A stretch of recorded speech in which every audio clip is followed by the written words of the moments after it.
So at that time, you guys would listen to U2 and stuff like that for inspiration, remember? I always was a fan. I was a fan long before they were even a radio band or anything. My ex-girlfriend Michelle turned me on to them. Used to make mixtapes and would put all this great music. And I think I told you, like, the first time I'd heard the name U2, I thought they were like it's just a Duran Duran kind of band. I just thought the name was kind of silly, so I thought, no, they're in that whole new romantic British shit I don't want to hear any more of. And I was just I just I love a lot of that stuff. I love The Cure, I love the Smiths, but I just was like, I there's too much of this stuff now. We need guitar. And then I heard U2, and it's like guitar and crazy, great guitar, and great so guitar. Unique, and the voice and the playing and the songs and the lyrics and everything. Even just the covers blew my mind. And those first, I up until pretty much, I got off. Joshua Tree was kind of where I got off.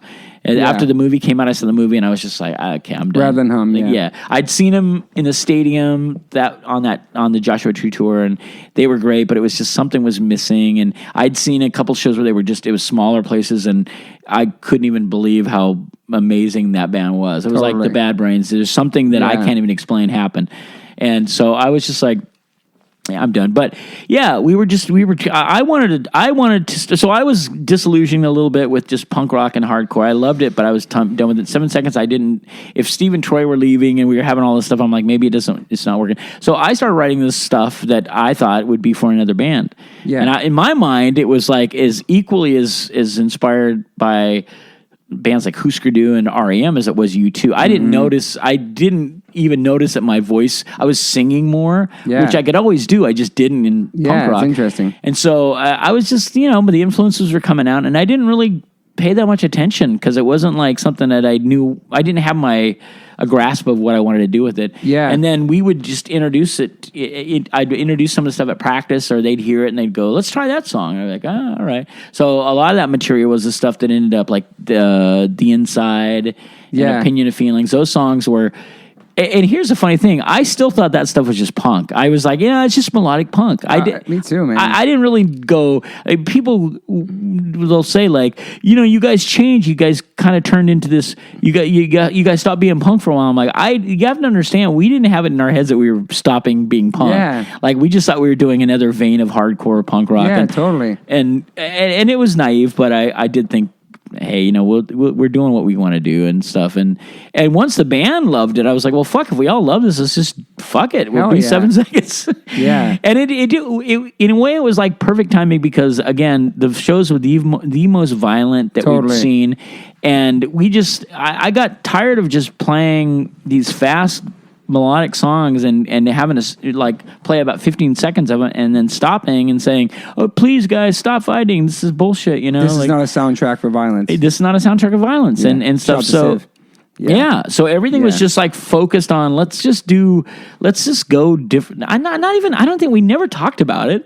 I don't even know there was never any thought, even putting the set list together, we were still putting in like, that we're still keeping Trust in there. Yeah. And, but it just was like... I still believe there's a lot of fast songs in there. We still try to do... New Wind was a fast song. Yeah. So everything was just weird, and the response was immediate and swift. I mean, I'm not even kidding. I remember a couple shows where kids were crying in the front row, like... That's crazy. Just bummed, like going like, no, like you're ruining everything. Damn. Max and Rock and Roll fucking dismissed us. Yeah, because they love you guys like their poster boys. We were friends, literally friends with Martin and Tim, and I remember Tim just talking to me and just dismissing the whole thing. Like he couldn't understand. Like he didn't like that we were touring and trying to make it a full-time thing. He always told me anyway that he thought that every band member should always have a job, like, and go out and do it. And I'm like, yeah, but that's you talking. You live in this house. You're not going out and doing it. You don't know what it takes. And he's like, no, that's just bullshit. That's just, you're trying to, and I get where he's coming from. I just didn't agree with it. And we just had a falling out.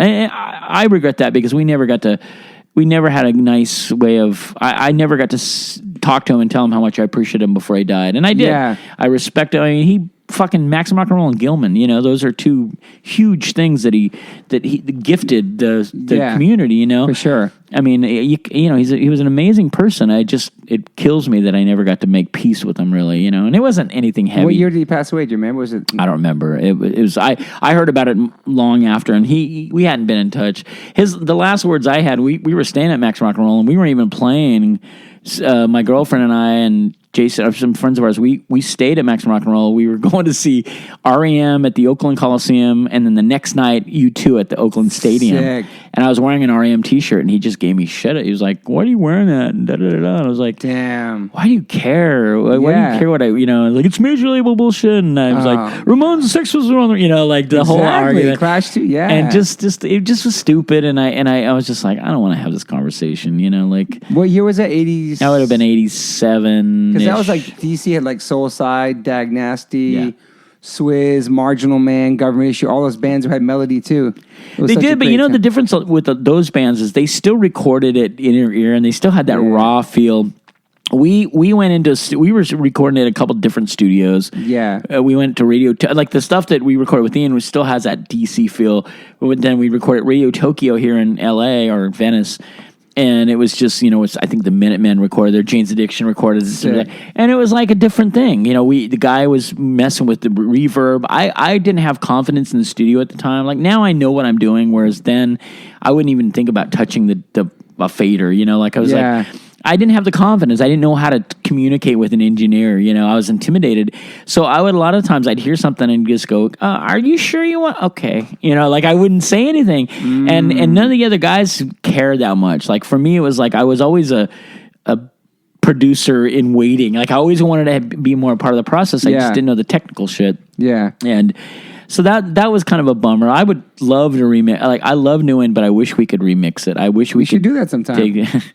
On like I don't know how many years. I know, right? That's a thing. We miss all of those. Like I watch you guys and Bouncing. All these bands. Remember, I'm like, fuck, we blew the fucking crew anniversary. So many different anniversary tours. Yeah, you know, like when you're almost 40 as a band, it's like holy shit. We have too many of them. But yeah, it's just the whole thing is just like. You know, it was a big, crazy transitional period because band members were starting to have kids and start families. Yeah. You know, I was going through just an intense, loving, crazy relationship that I'd never really experienced before, and life was changing. You know, like Reno had changed. We didn't ever think we were going to be a band that people gave a shit about. Yeah, and so that was being in your 20s and trying to deal with having people tell you your lyrics mean like you don't know they saved my life. You have no idea what they even fucking think about that. Like my first thought is like, oh, shut up, fuck you, stop fucking around. And then when you realize they're serious, you're like, why? Like, don't you even understand how fucked up I am? And like, this is why I'm trying to find my shit. I'm trying to find who I am and just reaching out and saying this stuff because I'm not sure what I'm doing. I have no idea. And it was weird to have early on have people tell you, you're a legend, you're this or that. And you're like, what are you fucking talking about? Like, you don't get it until you're, I take that back. I think there are probably bands now that get it immediately. They're way more savvy and they learned how to become band members quickly. We didn't have a way to learn how to become band members or influential or scene voices. Like we didn't know what that meant. You just friends making music together. That's it. And just be happy that anybody gave a shit. You know? Hey, but how does a song like Man Enough to Care come? Because you didn't grow up with a dad. And for me, I didn't have a dad. So I don't know why that song fucked with me so hard. I used to cry listening to it. I just don't know, like, and it was about like a dad being so macho and like your kid can't be gay, your kid had to play sports, and he'd be like this macho kind of manly thing. It was just what inspired that? Two things. Steve was a father for the first time, and we had a conversation, and he was saying, I don't want to raise my kid to feel like I don't want to. He was like wondering. He was questioning openly. I don't know if I can handle this. Like I don't want to raise a son to be just this macho cunt. Like I don't want. And then the other thing was just having friends whose dads, punk rock cool kids whose dads were just dicks. Yeah. And I didn't know my dad very well, so it wasn't from a personal experience, but I had a feeling. I was watching all these kids that were just like they were so conflicted because they were in this little subculture where it was okay. Guys were wearing mascara, and there were guys that were they looked female, and one of the early on in the Reno punk scene is that we all hung out at this. There was a gay club called The Shoot. They would let us come in there. It's totally illegal. I mean, kids weren't supposed to be in the bar. They would let us bring our records and let the DJs play punk records, and we'd listen to, here's Generation X, and they'd play. Yeah. And some of the kids that could drink. We realize now that they were just like, oh, look, it's a bunch of freaks, and, there were probably guys that were going, oh, he's cute. But we were just happy that there was a scene that would accept us, and they were nice, and they were funny, and interesting. So a whole group of us just learned how to not give a shit not be hung up about that. And I don't know why, but I'm just so happy that I got to be a part of that, because it just shifted. I mean, it sculpted the way I became as an adult. Yeah. And I think had I ever thought of wanting to be a dad, I would have been, it would be tough. Like, I know just talking with you and talking to my friends that have kids, but that situation, like the idea of having to explain to your kid, oh, well, so, gay, this is here's the thing and why we don't have to trip on that. But anyway, I don't know. I just thought about stuff like that. And I thought about, like, how would I deal with this if I had to deal with this? And I, there were people that questioned my sexuality. There were people that would, I remember having friends that were more rock and roll guys that like, don't you even like chicks, man? What are you, a faggot? I remember I got called a faggot because I bought a Kiss album from the record store guy. It was like, Jesus. Are you a faggot? Like, it was like not a big thing. Like, are you a faggot or no? Like, it was just so mainstream. Like, And so I just, that kind of stuff just affected me. Like, I don't even know why would that even make you, why would you say something like that? I know. To something you don't even know? I know. Why would you care? A record, I know. A kid buying a record. It could totally emotionally scar you for life, for sure. Yeah, and it kind of did, but in a good way. It just it made me say, I'm never going to do that. I'm never going to be that person. Well, I loved it, and I didn't have a dad, so I didn't have a dad to know if he would have did that same thing to me. And I'm the most emotional. I'm like the most emotional fucking emo dad you ever met. I don't pressure my son to do sports. There's no religion in our house. Yeah, he can be anything he wants to be. And maybe it's from those lyrics instilled in me my whole life. But that's my favorite song on that record. I love the whole record. It's one of my favorite 7 Seconds albums. But for some reason, dude, like Daddy always told you to like a man. All that. I love that shit. Well, thank you. And I'm gonna sing that with you one day. It'll be awesome. I love it, and I love that song. I've done it a couple times acoustically, and it's hard to get through. It's weird. I don't get choked up. I don't get choked up much about any of the songs I've written, but that's one I have a tough time with, and I know it's because a lot of it is tied to remembering how difficult, how many questions my little brother had about becoming a dad. Like, I remember just thinking, it didn't even hit me then how deep that was until later. And just watching this young kid who was barely out of his teens try to be a responsible dad. He went out and got a job. Oh man, he was 18. Like, fuck. Shit. 60, okay, he might have been like 19 or 20. Yeah. But he was just, my brother was just still coming out of just like, he wasn't raised right, whatever that means. He really had a tough go because he just did. We all did the best we could to raise this kid, and he's done pretty fucking good. But yeah, I just remember being really floored by that. And he and I had also had a kind of a falling, Grown Apart was a song that came out of that. Exactly, yeah. We had a falling out for the very first time ever. He had people in his life that were they didn't like me. I was regarded as being like, oh, goody two shoes, Mr. Scene Cop. And, it was all jealousy and stupidity because I booked their fucking bands and I promoted their bands and I did everything I could in our scene. But I just didn't want people coming to our shows and fucking it up. Yeah. It was so hard to get a hall. It was so hard to get to convince the press, please don't write and say that all kids are violent, at shows, because it's not. If you come to our shows, it's kids fucking grabbing each other's arms and twisting you. We're making up dances and we're being goofy fucking dumbasses. Yeah.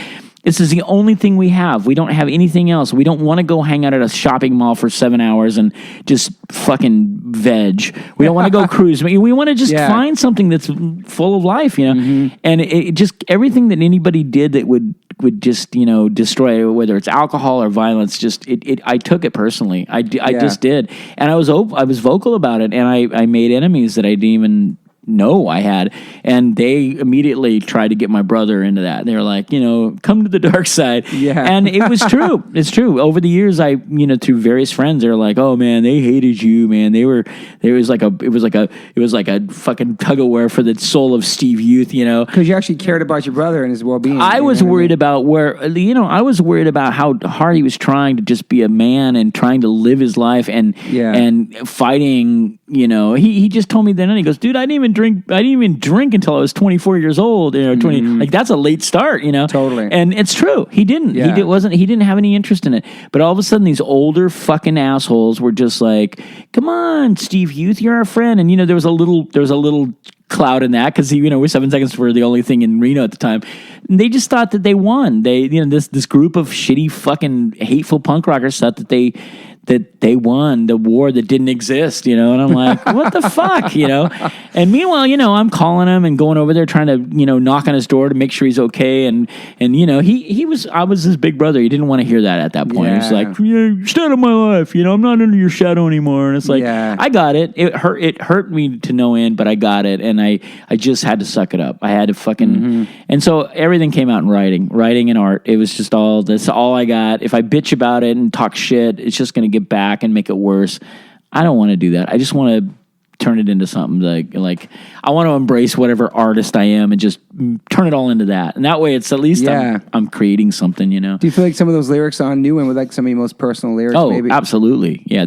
That's a record that I can't listen to for a number of reasons. One, I hate the production, but two, I love those songs so deeply and they mean that's one of the most meaningful records we've made because of, I agree. It was just a transitional record in every way. Like for us, like, to even, again, we were becoming this name in our little underground scene. We didn't understand any of it. Like, it's different now. People have a better understanding of like what it means to be in a big name band. Back then we were fighting. We didn't want to be a big name band because that's rock star shit. Like, but we weren't a big name band. But in our scene, it was starting to, there was a buzz. Sure. And when you're young, you just, you go a little nuts with that shit. Either you're like, hey man, I'm the shit. Or you just kind of run from it. And I was kind of going back and forth with it, to be honest with you. Like, I being the guy that writes the lyrics, and I was always I was always doing the interviews. Everybody would come to me asking me questions, and I was trying to speak on behalf of us, knowing of all this turmoil that was going on. And even in my own life, like, if you listen to like songs like Soul to Keep, all of that stuff was written directly about a night where I was breaking down on the phone, long distance, trying to save a relationship, knowing that it was done. 4 a.m. in Texas, 4 a.m. in Texas. Yeah, pretty much, there's a song, Copper Ledge, which is just about me basically saying goodbye to my life in Reno. Copper Ledge was a restaurant I worked at in Reno, and just looking down, I looked down, I would work up there and I'd look down at all these old people playing slots all day long. They'd spend 8 hours on my shift. They'd just sit there and it'd be the same old woman drinking, smoking. And I just remember thinking, this is if there's hell, this is hell right here. I'm looking down at what is hell. And it just it depressed me because I couldn't get out of Reno and I didn't want to leave Reno. Reno was my home, but I couldn't stay, and it was just like everything was just, it was like a tug of war, I'm surprised I didn't start drinking, that would have been the easy way to go. Were you pretty sober mostly? I mean, you never claimed straight edge though, really, did you? No, but I was. I tried it when I was a kid, and I'm not, I was always for legalization of marijuana. I never had a problem with it. I just don't, it's never, I just tried it all, and it never, I tried it at a young age, and it didn't produce any cool results. Like, had I gotten high and it was just the greatest thing in the world, I might have, but it was always a bummer. I was paranoid, and drinking wise, I learned early on that because I was one of the few people that had a driver's license, I would end up driving all my drunk friends home from parties, and so I indirectly became the guy that, like, I thought I should call you because you told me, and I was designated like, driver. But and I didn't mind because I felt like, fuck, we lost friends to alcohol. Totally. Our guitar player, Ron, died in a car accident because he was drunk, and, so it's like, just I didn't mind that much. And I was already like seeing fucking dad in a way, like it was like people already expected that. So I might as well play the role. Guy. They're just like maybe if nothing else, maybe it'll make people think like, well, at least there's somebody to call, and it wasn't because I was a good guy. It was just because we had a scene that I loved so much and we couldn't afford to lose anybody, like I didn't want to see young lives extinguished because of that stupid shit, it just whatever. So but so you're on the New Win tour, and you start going to the shows. The kids are crying at the shows. They're so bummed about this new record, and everybody hated it. How could you do this to us? Everybody, but you didn't go to the East Coast yet. Yes, it wasn't until we got to the East Coast where we saw Chicago. From Chicago eastward, we started seeing signs of life. Like signs of life. Wait, kids are digging it. They're singing the lyrics to these songs. And then the deeper we got to the East Coast, City Gardens was a revelation because we were a house band there for a while. Randy booked us there, and they were massive shows. You remember that time? That was like every show was great. But we were lucky, man. We were one of the headlining bands, and every time we came to it was a very fun, special thing. And even CB's, man, at the height of, I remember we played. It was the craziest show ever. We played with Cro-Mags, GBH, and Toxic Reasons at the Ritz. And I remember just thinking we should not be on this show. Like we'd already seen the backlash, and I'm like, Cro-Mags are just going to eat us for breakfast. Like, they're just going to fuck it. They must hate us, And just feeling kind of scared and thinking like, fuck, everybody else has kind of fucking said, turn their back on us. We were like, in all the key places we'd always did good.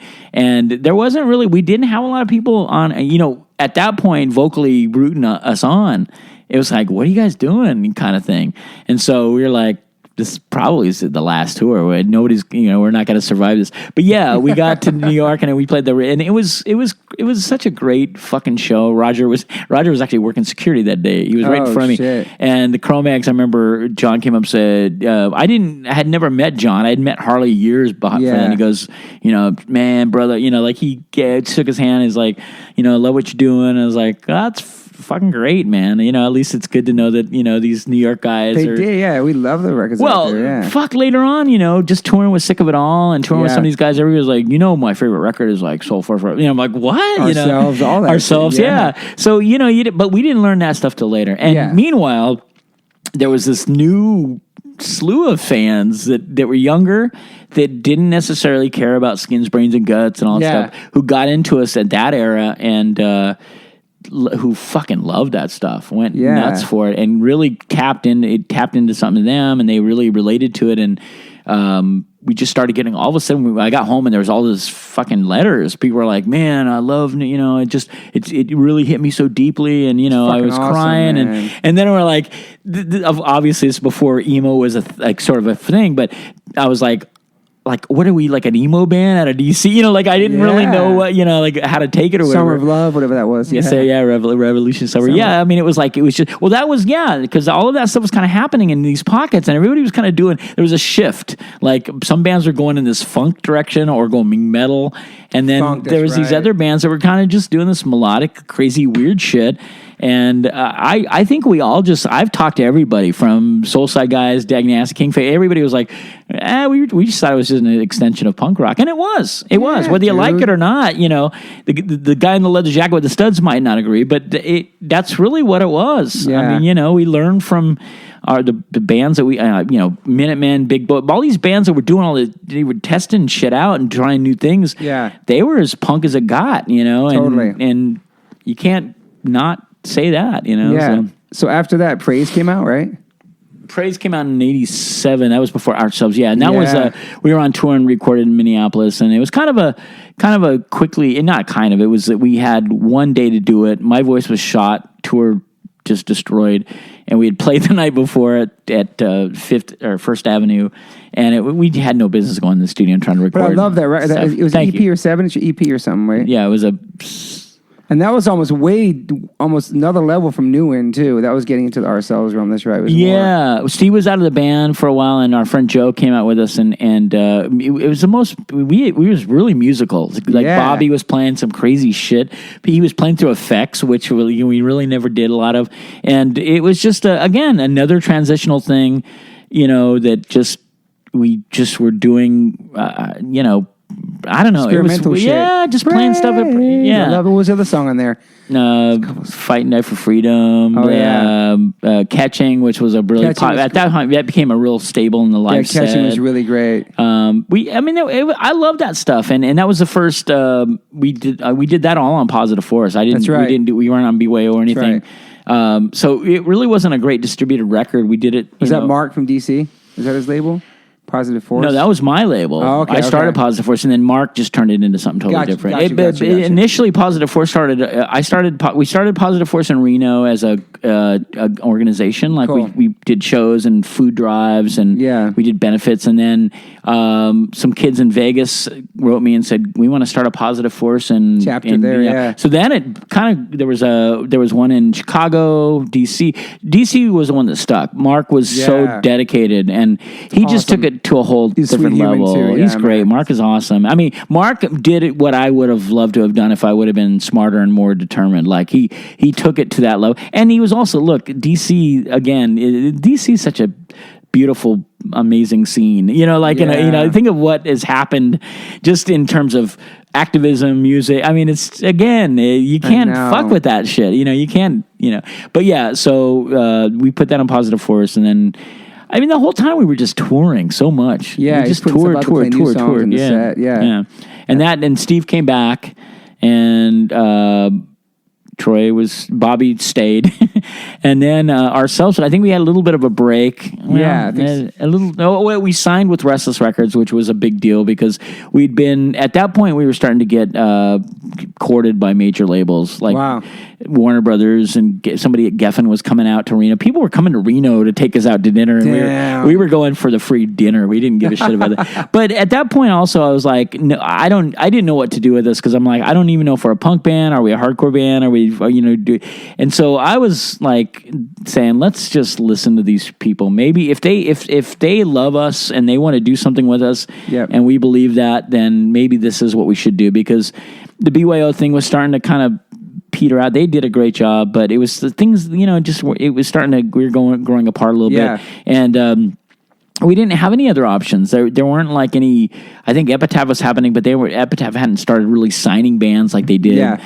And so we didn't have any other options. And so Restless, we knew the woman, the A&R woman. We knew her from Sacramento. She was a DJ in Davis, and she always came to every show and just loved us. And she said, "Look, I'm in a position I can sign bands. Damn, I'd love to have you guys, and we have money behind us, and we think you guys should." It's like the next level for you guys, and we're like, fuck, yeah, why not? Awesome, man. So we did Restless, and Ourselves came out, was it was pretty well received. It got good reviews in zines. That at the time there was what they used to call college radio. Yeah. And so we got some pretty decent college radio and some press, which we never really got a lot of. And it was a different thing. Like we were learning. Yeah. We didn't understand. It's the first time we ever had a manager, which was weird. But we thought, well, let's just give it a try. We talk shit on all of this, and we don't. Mother's Day on there too. Mother's Day, Sister was on it. Mother's Day was on. I Can Sympathize. Yeah, I Can Sympathize was on Soul Force. So, yes. Okay. Yes, yeah. So at that point, kids are probably like, "Oh shit, we're not getting our old 7 seconds back." Yeah. Like this is it. This is a new 7 seconds. I think, and new fans jumped on board, and they were down with us. But the old fans were we kind of lost them a little bit, a lot. It was kind of like perceived, and we'd only know that when we go to the draw was we still were drawing people, which was great. We're still headlining big clubs and packing them, but it was just like a sense of like people weren't like.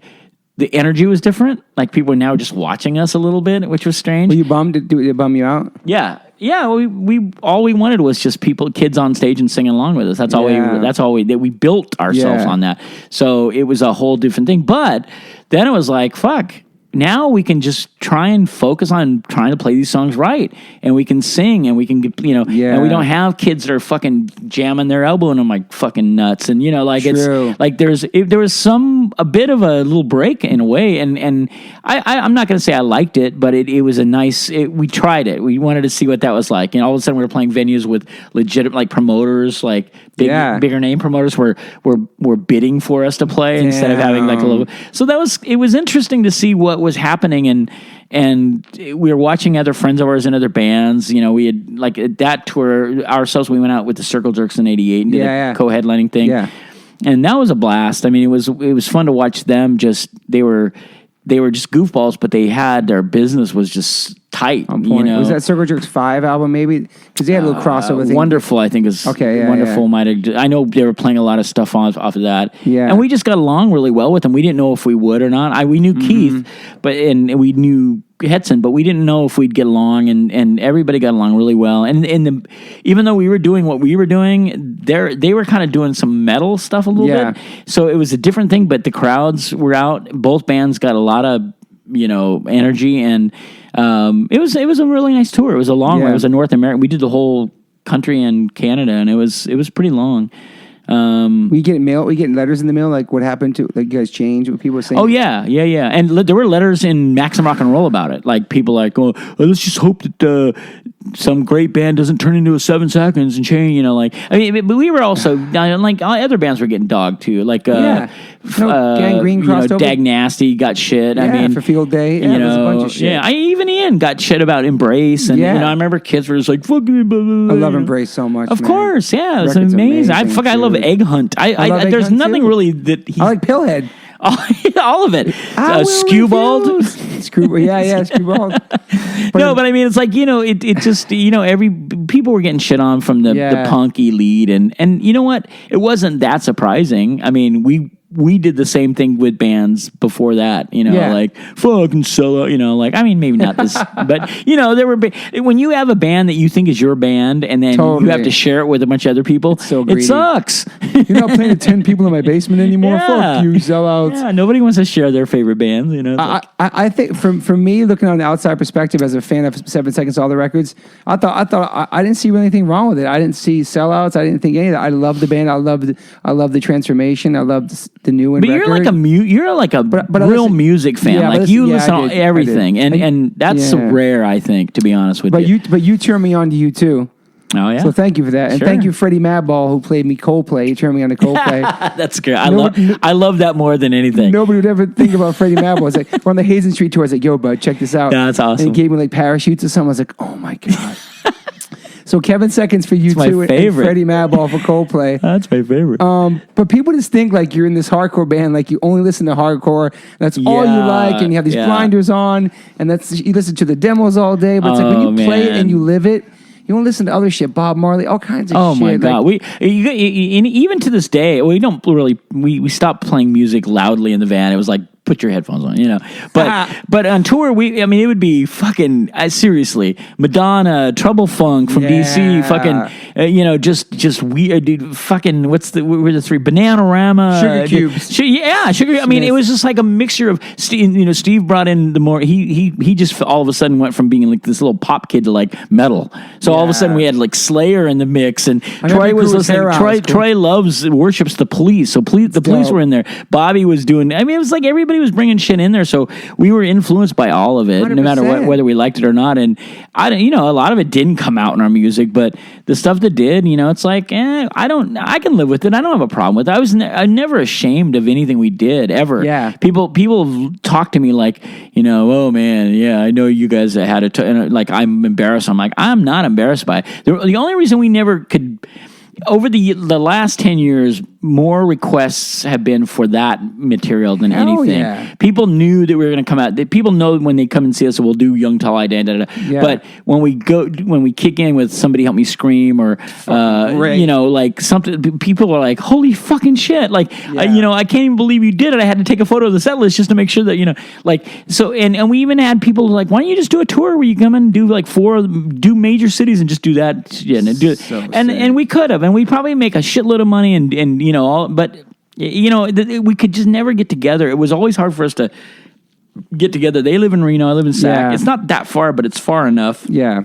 And just getting everybody together with everybody's commitments and shit, just to rehearse is like a pain in the ass. I mean, it's the hardest. The last couple tours, I would drive my van around listening to us so I could remember old lyrics. Damn. That's how and then I go up for 1 or 2 days and rehearse with them, and then that's it. Holy and shit. Then the next week of sound checks, we should do praise. Or not praise. We haven't done praise in years, but those are songs. And the thing is those I don't know how many times I've walked into a club at sound check.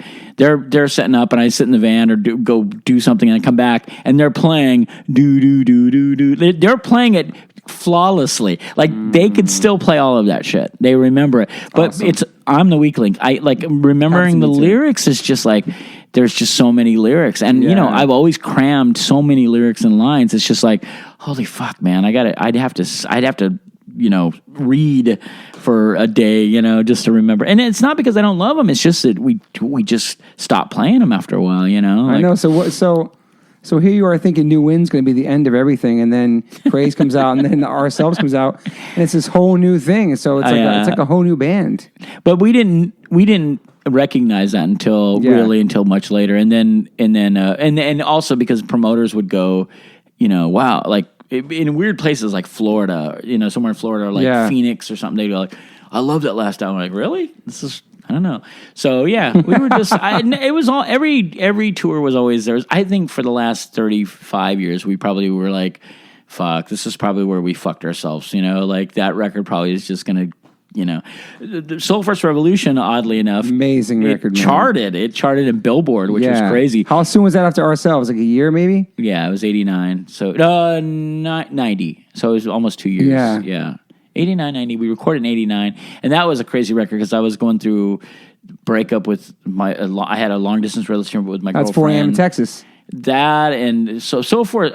Soul to Keep is really the Soul to Keep is right, song. Dude. That song was like amazing, I wrote that. Man. My voice was shot from literally talking. I was in the studio from 11 o'clock in the morning or daytime till almost midnight. I got back to Berkeley where I was staying. Got on the phone with my girlfriend who was living in New York on the payphone. And we talked all night long. Damn. And then I had to get up the next day at 10 o'clock to go do vocals. My voice was shot. You can hear that. And I played the acoustic guitar in that song, and I was destroyed. I was like, I don't even know if I can do this. And I told her, I'm like, let's not record this song. It sounded fine. It's just, it's just raw emotion and just I love unedited. It so much, man. Like it's such a. Then it was like I thought it was a mistake because I thought it was too raw, and I thought I was outing her too much. Like she didn't even know it was about her, which is funny. But it was like I thought I'm just being way too personal here, and yet I wanted to just. Yeah, I had no other outlet to do that with, and the guys loved it. Steve, everybody was like, "No, it's a beautiful song." Dude, it was so like just a soul to keep my soul. It was so nice, man. Thank you. I mean, I love it. Great song. Man. I play that now. It's a part of my live acoustic set, and it just works because I play that, But yeah, there was a high melody too in there. Soul to keep. Wait. Guy, can you? Yeah. Well, Matt Skiba, his version of that song. Oh, that's right. Made me appreciate that song. That's right. I heard it and I told him. I said, "Dude, if we could have recorded it the way you made it sound, I would." I'm not even kidding. Yeah. He just did it in such a way, but and yet it was very respectful, and he kept it. It's the song. It's so brilliant, and I love his version of that song. I think he just did an amazing job. But yeah, that was pure emotion for sure. It's great. I mean, just tapped into that thing. So that record charted, huh? Yeah, not super high. I think it got to like 91 or 9, I don't know. It wasn't high, but it stayed in for like 13 weeks, which was, and we didn't even know what that meant. Like we were like going, so what does that mean? Does it mean we made $1 million? Like we were like, do we make a fucking load of money? Do we do, but it was just, it didn't mean that much. I mean, that record sold all right, but it was just, it got us interest from, all of a sudden we started getting asked by other bands to be support. Like we got offered a Big Audio Dynamite like Southern date, like 9 shows. Holy shit! Fucking New Model Army. We did those shows. We didn't do the Big Audio. That fell through. They canceled. But there were like a couple. All of a sudden we were like getting offers from bands to have us come out with them and stuff, which had never happened at outside of punk rock. And so then we were like, well, shit, that's kind of cool because we loved the bands that were asking us. Yeah. And yeah, I mean, it was just a weird. Yeah, it was a weird time. Again, we were just kind of making it up as we went along, like nobody was in charge. There was no agenda at all. We were just making, it was crazy. Just making music. I don't think we were smart enough. We weren't savvy enough to figure out like what we should try to do to make we'd already kind of fucked ourselves up. So we were like, well, now we can do anything. And that was the best part of it. Because then when we would tour and anybody would piss on us, and we'd just say, who gives a shit? Like we were so happy playing and playing to the people that did love it. We just didn't care anymore. We're like, you know what? If punk rock is about telling you to stop doing something because it's you don't like it, fuck punk rock. You know exactly. And I knew that wasn't punk rock, so no, of course. Yeah, the Soul Force Revolution, that was a great tour. I don't know where, so I guess probably in New York. Actually, I'm gonna show you some pictures later. I got pictures at CB's you guys played there. I remember seeing that. Yeah, that tour. Did you tour on the record for a long time? We toured quite a bit, and we almost went to Europe on that tour, and then that fell through. It was before we hooked up with MED, and it was just a weird. It was a guy that was calling us and saying, I got you booked, and we're like, no, we didn't even confirm yet. It was just sketchy, so we didn't do that. And then all kinds of stuff was going on. Like at some point, like Dagnassi hit me up to be the vocalist. They hit me up to sing for him. Brian. I still have the letter, and I posted it not too long ago, and people were like, "Are you fucking kidding me? You could have been in Dagnassi." I was like, "Holy shit, that's crazy!" It was like after Smalley.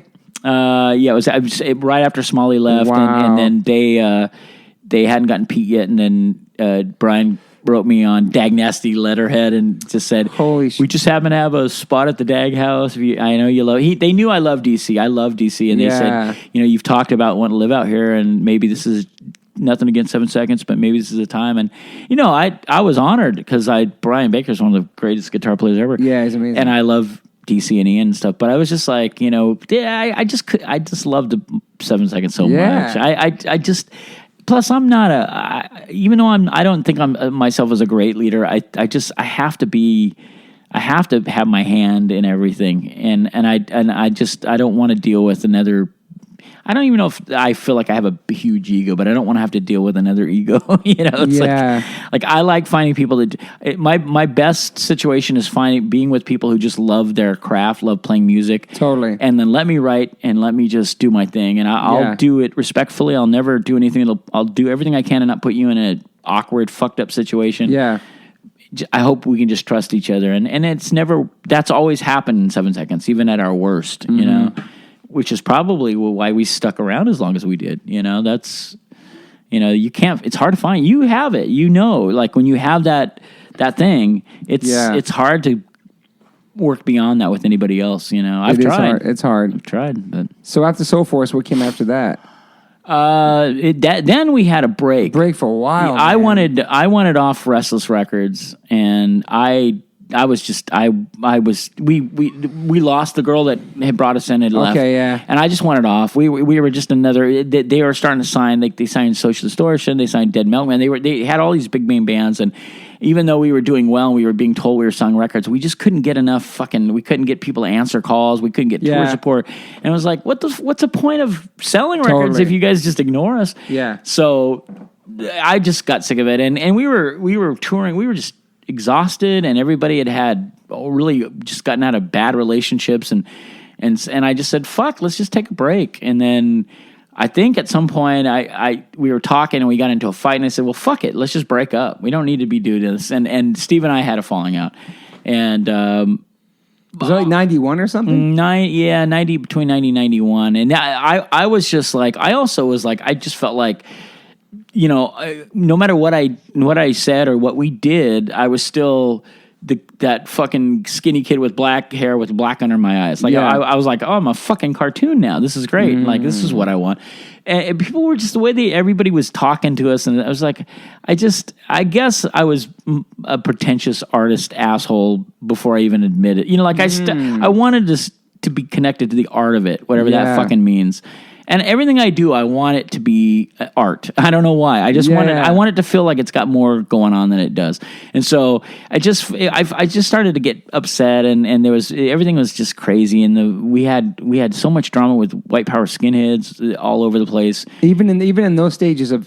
Oh yeah, that was that was well into the 90s. Like it was still following us. And so you had nothing to do with that and sang about things that had nothing to do with that. That was the point. But they were so attracted to you. They weren't attracted to us. They were attracted to the crowd. Again, they perceived our crowd as being wimpy because we are wimpy, and they didn't think we'd fight back. We did fight back. We fought. We got our asses kicked and we fought back. I mean, we there were a few shows where it just was fucking sketch as hell, Yeah. But all of it just, it was like, fuck, I can't even pay rent half the time. I can't, I can't even visit my girl. I can't spend time with my, what am I doing this? I just questioned everything, and so I wasn't even feeling like the guys in my band loved each other that much, like I was like, well, what's the point? This is bullshit. So we kept having these discussions, and I said, well, fuck it, let's end it. So everybody was like, and so everybody grumbled. They were all living in Sac. They all moved back up to Reno. I said, well, fuck it. Now we can at least cut ties with Restless, and then I know we're going to want to take a break and then come back later. So that was my goal. And I talked to Steve. He was feeling that. Troy felt that way. And then I went to Restless and I said, well, now that we're not a band, I guess, we're done. And I was starting to work on I still was writing songs. Yeah. And I had this stuff that I didn't know what to do with. I had a little pet project called Burn Baby Burn. And I said, well, I just want to, I want to cut ties with the label because I have an interest from somebody else. I just wanted to put the record out myself. And they're like, well, no, you're under contract. Like, we get first option to release whatever you do. Damn. And my lawyer looked at it and she said, yep, that's right. They can turn it down and then you can release it. But if they want to release it, so I'm like, fuck. Damn. So I sent them what I had recorded, and they were like, this is fucking amazing. We love it. Let's do it. And I'm like, I don't want to do this on Restless. So that became Drop Acid. Drop Acid was, I went, they loved the name Burn Baby Burn, and I changed it. And I said, well, we're called Drop Acid now. I was doing everything I could to just fuck it up. And they were like, oh, that's edgy. Drop Acid. I like it. Because you're straight edge, and you're saying drop it. And everything became a joke against me. like I was the fucking punchline. So I was like, I loved it. I had some friends in Sacramento I played with, and we went out on the road, came back east and did some shows with all kinds of great bands, and it was fun. But yeah, ultimately it was like, that some of that stuff was written for 7 seconds actually, and it just turned into something totally, and that became a crazy band in itself. Like at some point I had 2 of the guys from Deftones playing with me, and holy shit, right before the Deftones blew up. And it was like an all-star band of Sacramento musicians. Like, if you know anything about Sacramento, it was like all these great guys from different bands and stuff. But yeah, it just was like a short-lived thing. And then the next record would have been Out the Shizzy, which was... Out the Shizzy, that's right. Yeah. And that was the whole idea was like, I'm like, you guys write stuff. You're always bitching about me writing so much. Write songs. Mm-hmm. So they went in, the 3 of them, and wrote songs in the studio and just made these brilliant songs, and not one of them had a chorus. There was no choruses. They didn't write with a singer in mind. They wrote as musicians, and I'm like, if you release this as an instrumental record, somebody would love this. But it was very rock too. It's kind of had that Jane's Addiction, like da da da da da. I loved it. I love those songs, and I actually love the way that record sounds. But it just was. It was the hardest record to write lyrics for because they didn't leave any room for choruses. Damn. And my whole thing is like, give me a room for a hook. That's all I am asking. You can make it as metal if you want, but as long as the chorus is like friendly and fun, I don't give a shit. You know, it's like, and I can say whatever is on my mind.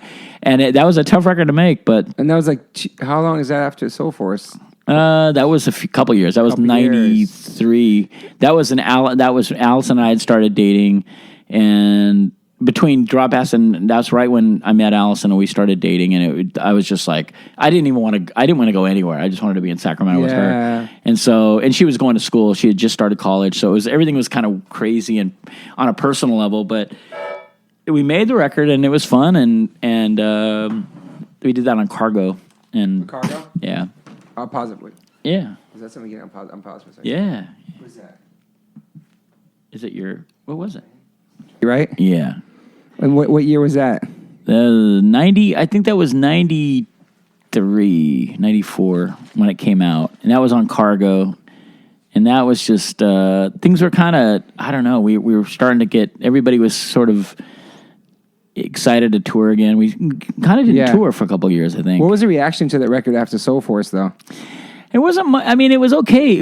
Cargo didn't have a lot of the distribution wasn't that great. Yeah. So I really don't know how many people got that record. Like, I don't think it was in a lot of stores.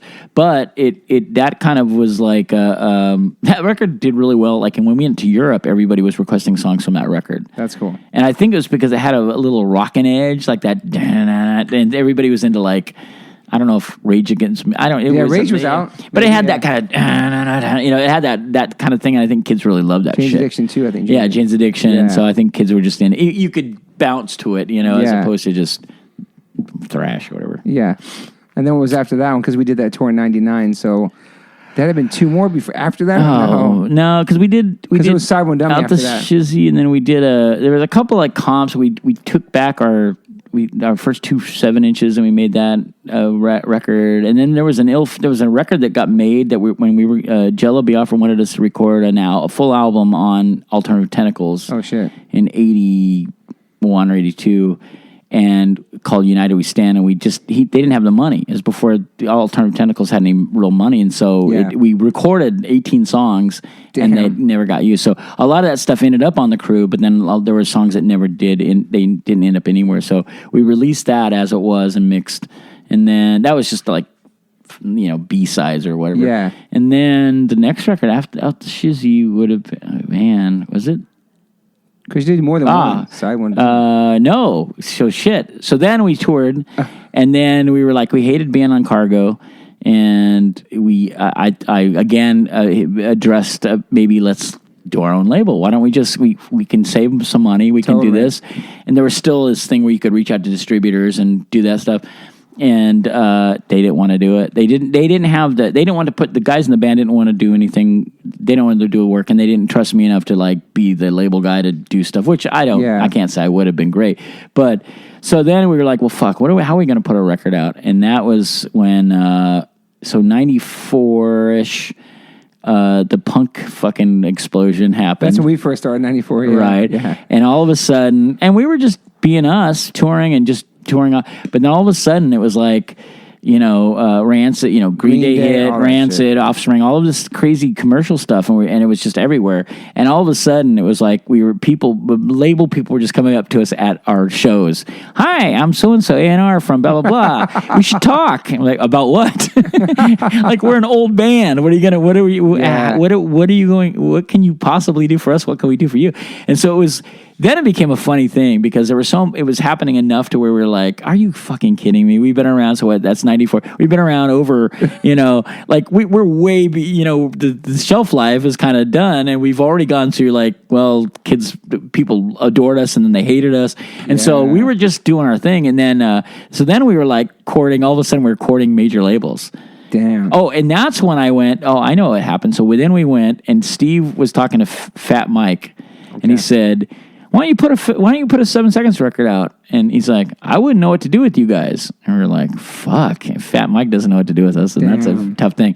And there was somebody at Epitaph who talked to us about some stuff, and then we're like, Dave Hansen? I don't remember. Okay, it was just a real light talk, and it wasn't anything serious, and it was like, like the Epitaph was out, you guys were all of our friends were signing with Epitaph, and so we were like, well, fuck, maybe that's where we should try to talk to somebody, and but there wasn't that much interest, so it was like, this isn't. So all of a sudden the major label thing was like, well, Mike, maybe we should listen, or maybe there'll be a label that's owned by.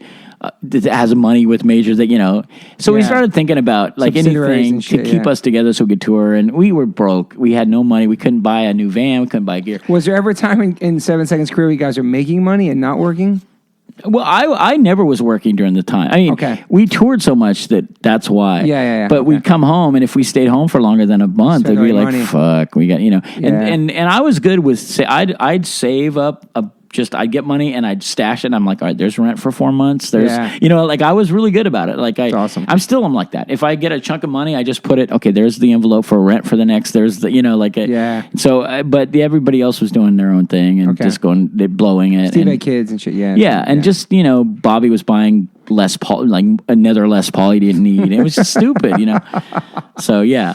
So then I had started a new band called 510, which was a pop thing. It wasn't even a punk. I mean, and Allison, my wife, was in it, and we had another girl named Jen who was in this fairly popular indie rock band called Tiger Trap. They were on like K Records they were up in the whole Olympia, Washington scene. Gotcha. Like completely, I knew nothing about it really. I just had friends up there, and this A&R guy from a label called Immortal, they had signed Korn, and not 311, but some other band. I remember Mortal Records, Yeah, they signed a few bands, and they also signed a band from Sacramento who were friends of mine called Far. And Far. Yeah, so this guy said, hey, talk to they were telling my friends in Far, like, tell Kevin to get a hold of me. I like his band 510, which is weird. Just a side project. It was a one-off thing. I recorded most of the music myself. I played drums even on it. Yeah.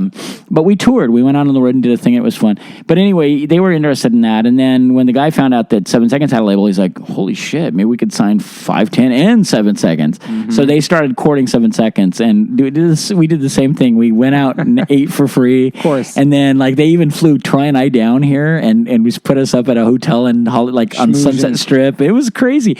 And everything was kind of just funny, and we're like, we're never gonna live this again. This will happen only in this moment. Totally. Like, maybe, who knows, maybe Madonna will send us no, I'm just kidding. But it was that crazy shit. Like so many people were losing their minds because punk was like, punk is a thing. It was like, well, no, punk's always been a thing, but you're just getting around to it. So we've been here. Yeah, I just laughed. Honestly, God, I laughed at the whole fucking thing because I was like, if somebody really is seriously, I told the guys on my event, I said, look, I think we should consider this. If we have our lawyer can just get us a deal that doesn't hurt us and they don't own anything really, our publishing, and they're going to give us money to where we can buy a van. You guys will all have equipment, and we can just like pay rent for a year. Yeah. Let's just do it. Nobody else gives a shit about us. We're not, we still love playing. We're still having fun. What are we going to do here? Yeah. So that's what it was. We went out, and they were the label that just kept bugging us. And I liked it because it was a small label with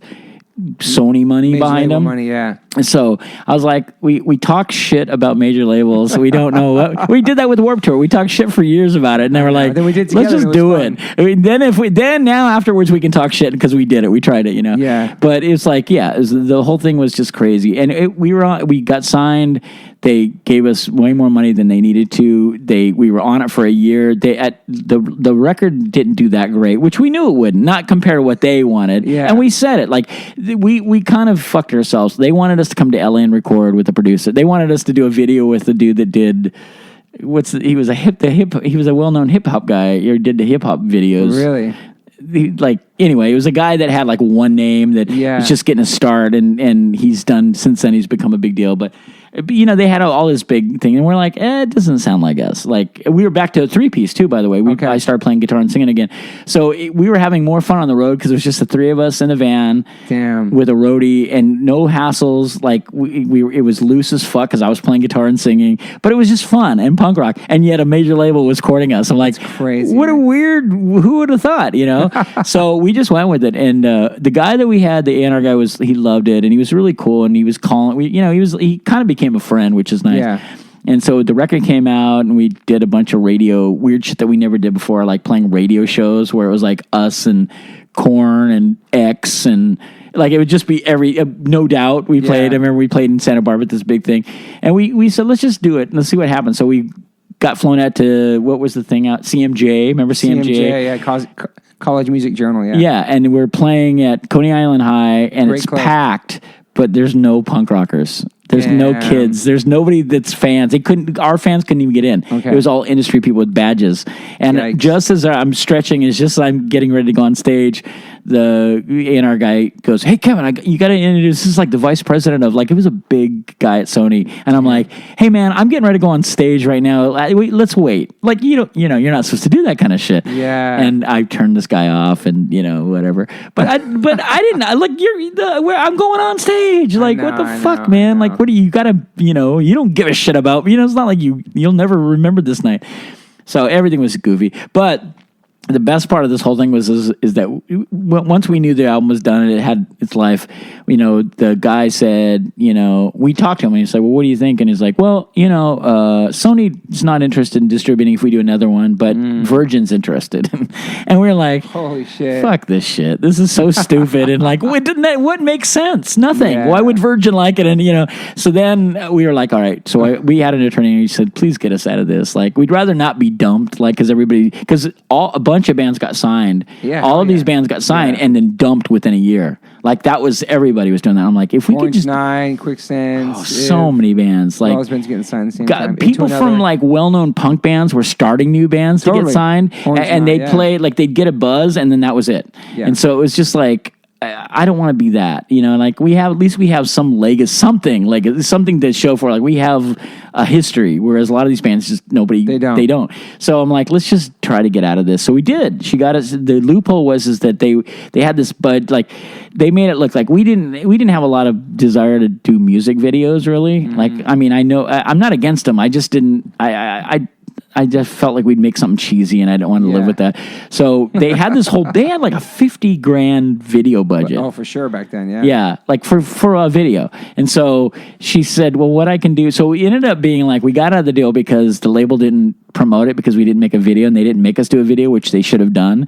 And so we got out of the deal, plus we got that money. So that was great. Like living money for over a year. Yeah. So yeah, that was our little 1 year flirting with a major label, and it wasn't even bad. Honestly, everybody was nice. It was weird, and I'd never do it again, but it was fucking funny and great. And in 7 seconds. And we bought a van, which I had for 10 years or 15 years. I mean, that's the exact reason why we signed to MCA, because we 7 Seconds was one of our favorite bands. You guys did it too. We're like, I was going to try it. And all of our friends were trying it too, and we got a different producer. And our record was more melodic and all that shit, but it's because our peers were doing that.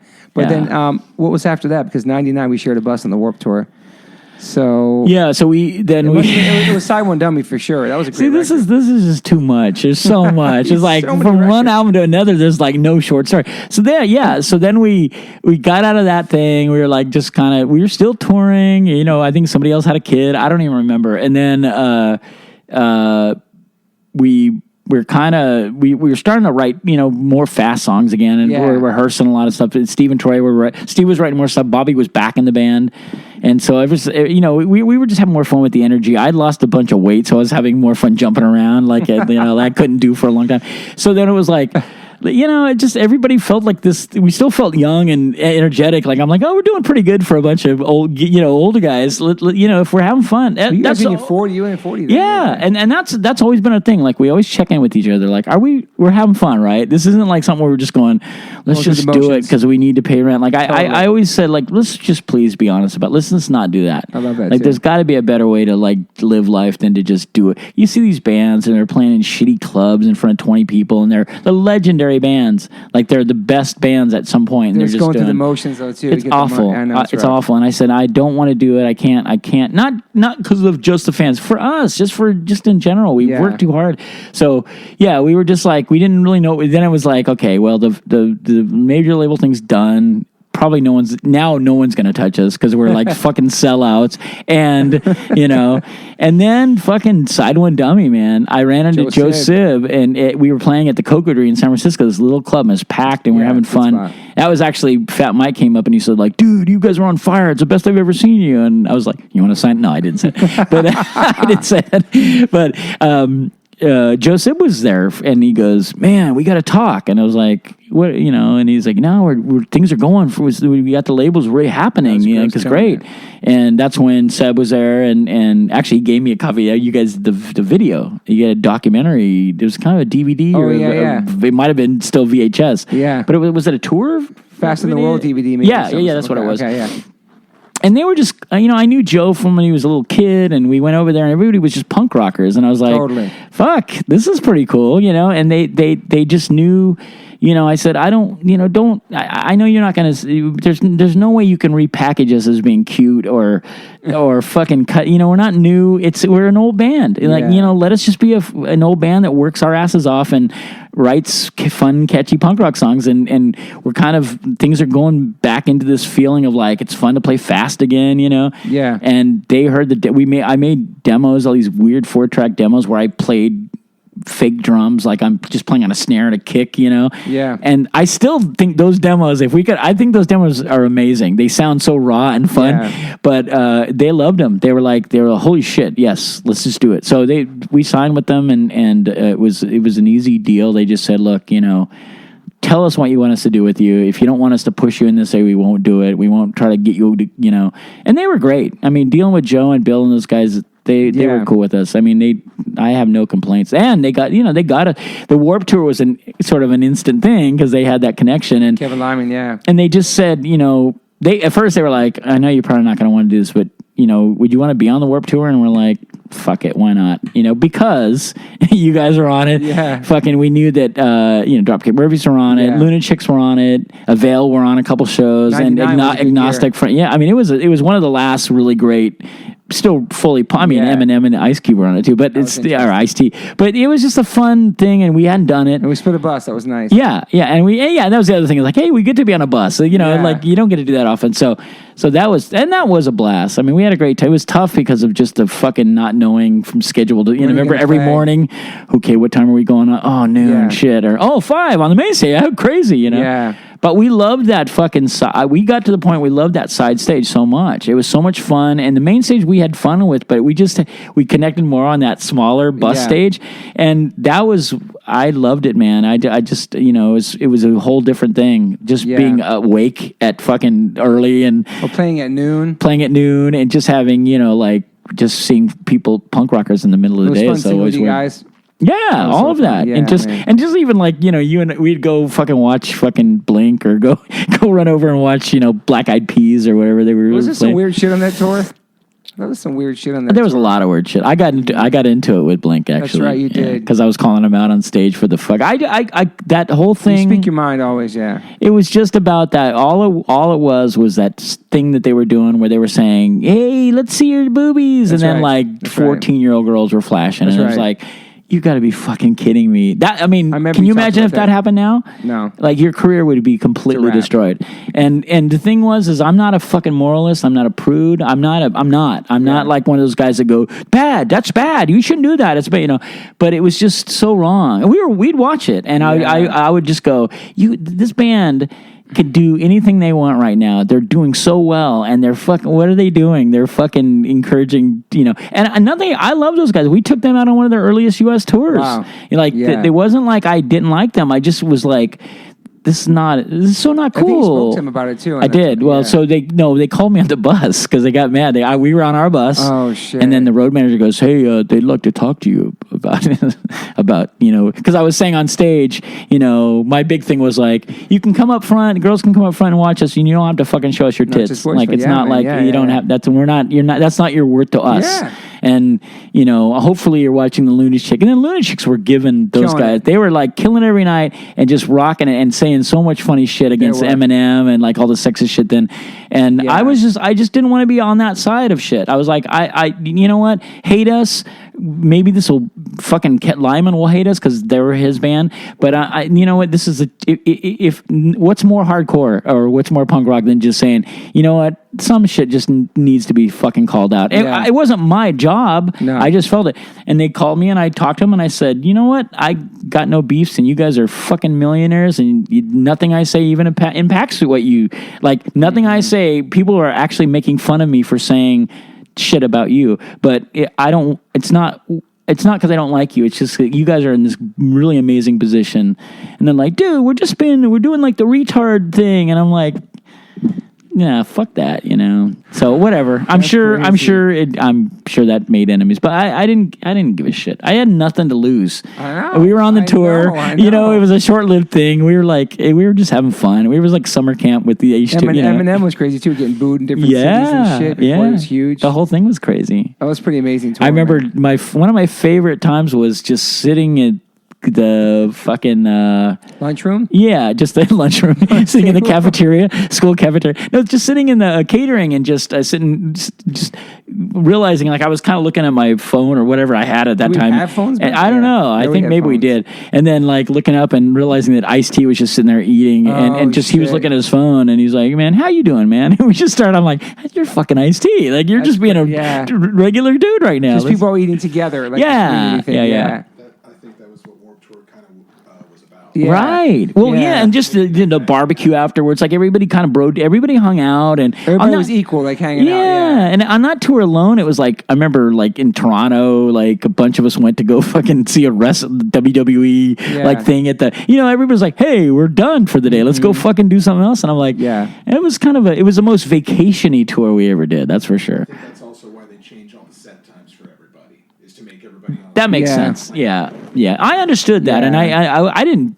I just didn't like it when we Play just against each other or some shit. Yeah, there was a So couple times terrible, where it'd be man. like we'd be, but it That was worked out rough. okay. It It always gave me anxiety though, like being on the tours and not knowing to like Yeah. that next night or next morning what time you play. yeah. You could play Yeah, first. the tour manager would come in and go, "Oh, you guys are on it." It's like what I hated about the tour is like you'd go to find water and there was no water, but if you wanted to drink Yoo-Hoo all day, remember there would be mountains of Yoo-Hoo, much Yoo-Hoo. and I'd go, "Where's the water?" I don't know, but there's Yoo-Hoo. It's like, And then the boxed waters too. They had in the Warped Tour, like warm waters and stuff. Maybe that came later. that was later. Warped Tour water, yeah. that was. I mean, the whole experience was fun. We actually had a great time. Mainly because of you guys and just Avail and the fun buddies of ours. But after that I was like so happy to get in our own van and we did the rest of it. Remember we did the rest of the tour in the South. We did that. It was like it was Epitaph related. There was a comp that everybody was Summer on. Nationals, maybe? I don't know what No, it was. Yeah, it was like anyway. It was like that was the rest of the tour back to the West Coast, and it was just nice to be in our van again. It was like Great thing though, Toby, for you to be able to experience having these guys out 7 seconds. and wanting to go out with you guys. Yeah. That's you were so heavily influenced By 7 seconds, yeah. Lindsay Carmichael in the background, ladies and gentlemen. No, it is cool. That we got to share a bus with 7 Seconds, one of my favorite bands. Yeah. That was awesome. And then we were about to turn into sellouts a year later. No. And so I was just going to say, what was great too is watching the fucking, you guys explode. Like you guys that was when it was like, I knew you guys, more and more people were talking about H2O, but I remember watching you guys on the main stage and just kill it. And I was always happy that you guys had played earlier because I'm like, that's going to be a bitch to go on after that. Like, if you're like one of the bigger name bands at the time, have to go on after you because you guys would destroy every time. And it was like, so that was great. That to me was, and I remember even talking to Epitaph and they were just so stoked about you guys. They were like, "Oh man, we're just really happy about these guys." Like it was all the things that we were like, God, if we could just fucking find somebody that would say that about it, But I loved it, and it was like that was the best part of it. I mean, the best part was the bands, Like there was a lot of stuff that people would always bitch about every day, but I'm like, I don't know. It's overwhelmingly, it's like. It's a pretty cool idea. And I don't know that I haven't been to it. I did 2 acoustic shows in the last 10 years at a Warped Tour, and it was like, I think the demographic then might have been 16 and 17. This was like 12 and 13. I was children that were there. Damn. And I was at the tail end of like, I told you I tore my calf muscle on stage, and I had a fucking cast on or something, and I didn't want to cancel the shows, so I went down there and I'm walking around with a fucking cane. I already looked like the oldest guy on the site, but now I'm like the guy with a cane. And I remember so many people come and go, "Sir, do you want to go to the tent where they were like talking to me like I'm in a retirement home," and I'm like, I am in a retirement. Like this is how it all ends for me right here. But I didn't recognize, the only band I recognized was it was one of the ska punk band, well-known band, Real Big Fish. I think that was the only band on that tour that I even recognized, and I was like, "Wow, this is weird." I remember you said in the original podcast a couple weeks ago that we talked on the phone for 3 hours back then. Is that you weren't worried about me, but you wondering how what's going to happen with the band and how I ended up turning out. You worried about how we're going to handle that. And so I just because you're a thoughtful, like emotional person, and you're also like, I know that you can become a target.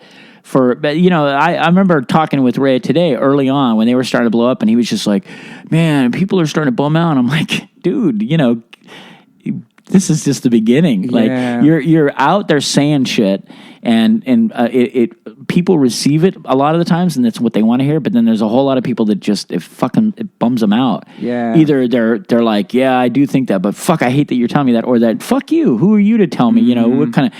So I always wonder for my friends that are younger that are in that spot, because it's like, I dealt with it without even knowing. We were carrying on the tradition of you guys, though. Like they're talking about the songs and having a message. Yeah, I would have said, "Get out now." No, because but then I also trust you because you're a thoughtful person and you're smart and you're not like.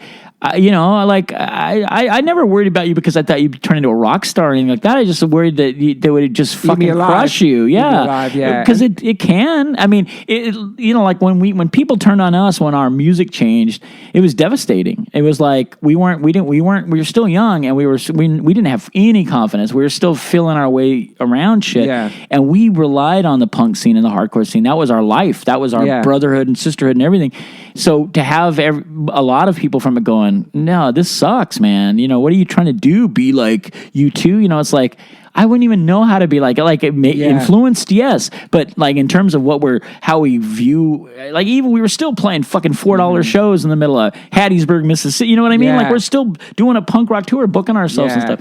And so it could have been devastating. Like it could have been like, fuck everybody. We're going home and fuck your music and fuck everything, And, but you are put on a pedestal too. Like I put you on a pedestal growing up. Like you're this, this super important, powerful father figure person, but also just a human who is not positive all the time and wakes up with fucking cranky. You know what I mean? You drink coffee. You like basketball. You know what I mean? Like you're like a normal dude, but like when you're a kid, you're like up here. No, then I got to meet you, and before that, I met you a long time ago, but then toured with you and see this a normal person. Even though your music and lyrics have touched my life greatly, you know that. But yeah, and you feel like you don't have to live up to that thing, but you are just a person too. Because I'm a superhero, and because the guys I looked up to were the guys that were the most approachable, like Joey Shithead and the Black Flag guys, and Jello to a lesser. Jello was always like an artist, crazy guy, but like they were very approachable and they're very working class, and like they got out of the van and then they get on stage wearing what they weren't like show dudes like Mike Watt. They're real motherfuckers, and that. So for me, it was always like anything I could do without disrespecting and shitting on somebody. I just wanted to wipe away that, like, please don't put me on a pedestal because I will fail you. I will disappoint you. I know I will. Like, I just know it because I'm not even sure. I think the thing that I was trying to get around, and it actually. Like Mr. Goody Two Shoes, like you're saying. Well, just all of it. Like, like I've heard people say, oh, yeah, you don't want to do that around Kevin. He doesn't like sex. Or, I'm like, what is wrong with you? Like, I'm not, I didn't, first of all, I never, like, I hate talking about the straight edge thing. I don't. I don't even do. I've been hit up by so many documentary straight edge things. I won't do it because I was never a spokesman for it. And even though I understand the lifestyle and it basically is my lifestyle. Yeah. I early on I realized what a fucking noose around my neck it would be if I just was like straight edge to death. It never made sense to me. But you're also I'm not against Ian, it. And it's, But Ian, when you think about Ian's history of that, like early on, he captured and said in a fucking song, whether it's fucking or playing golf, like he said it right away. Like just before you start to fucking tie me into this thing, which you've already done.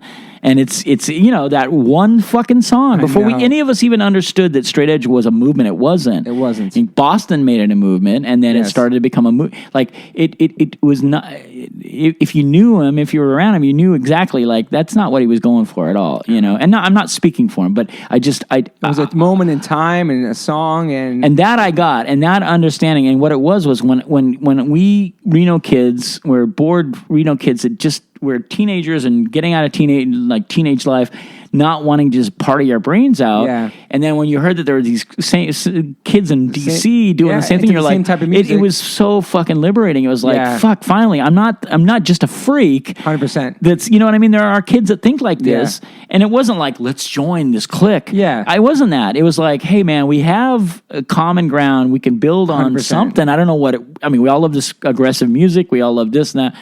So from day one, I saw it as a chance And I think that's the Joe Strummer thing. Joe Strummer always had a motive. He always had a thing. He always had a plan, like, you know.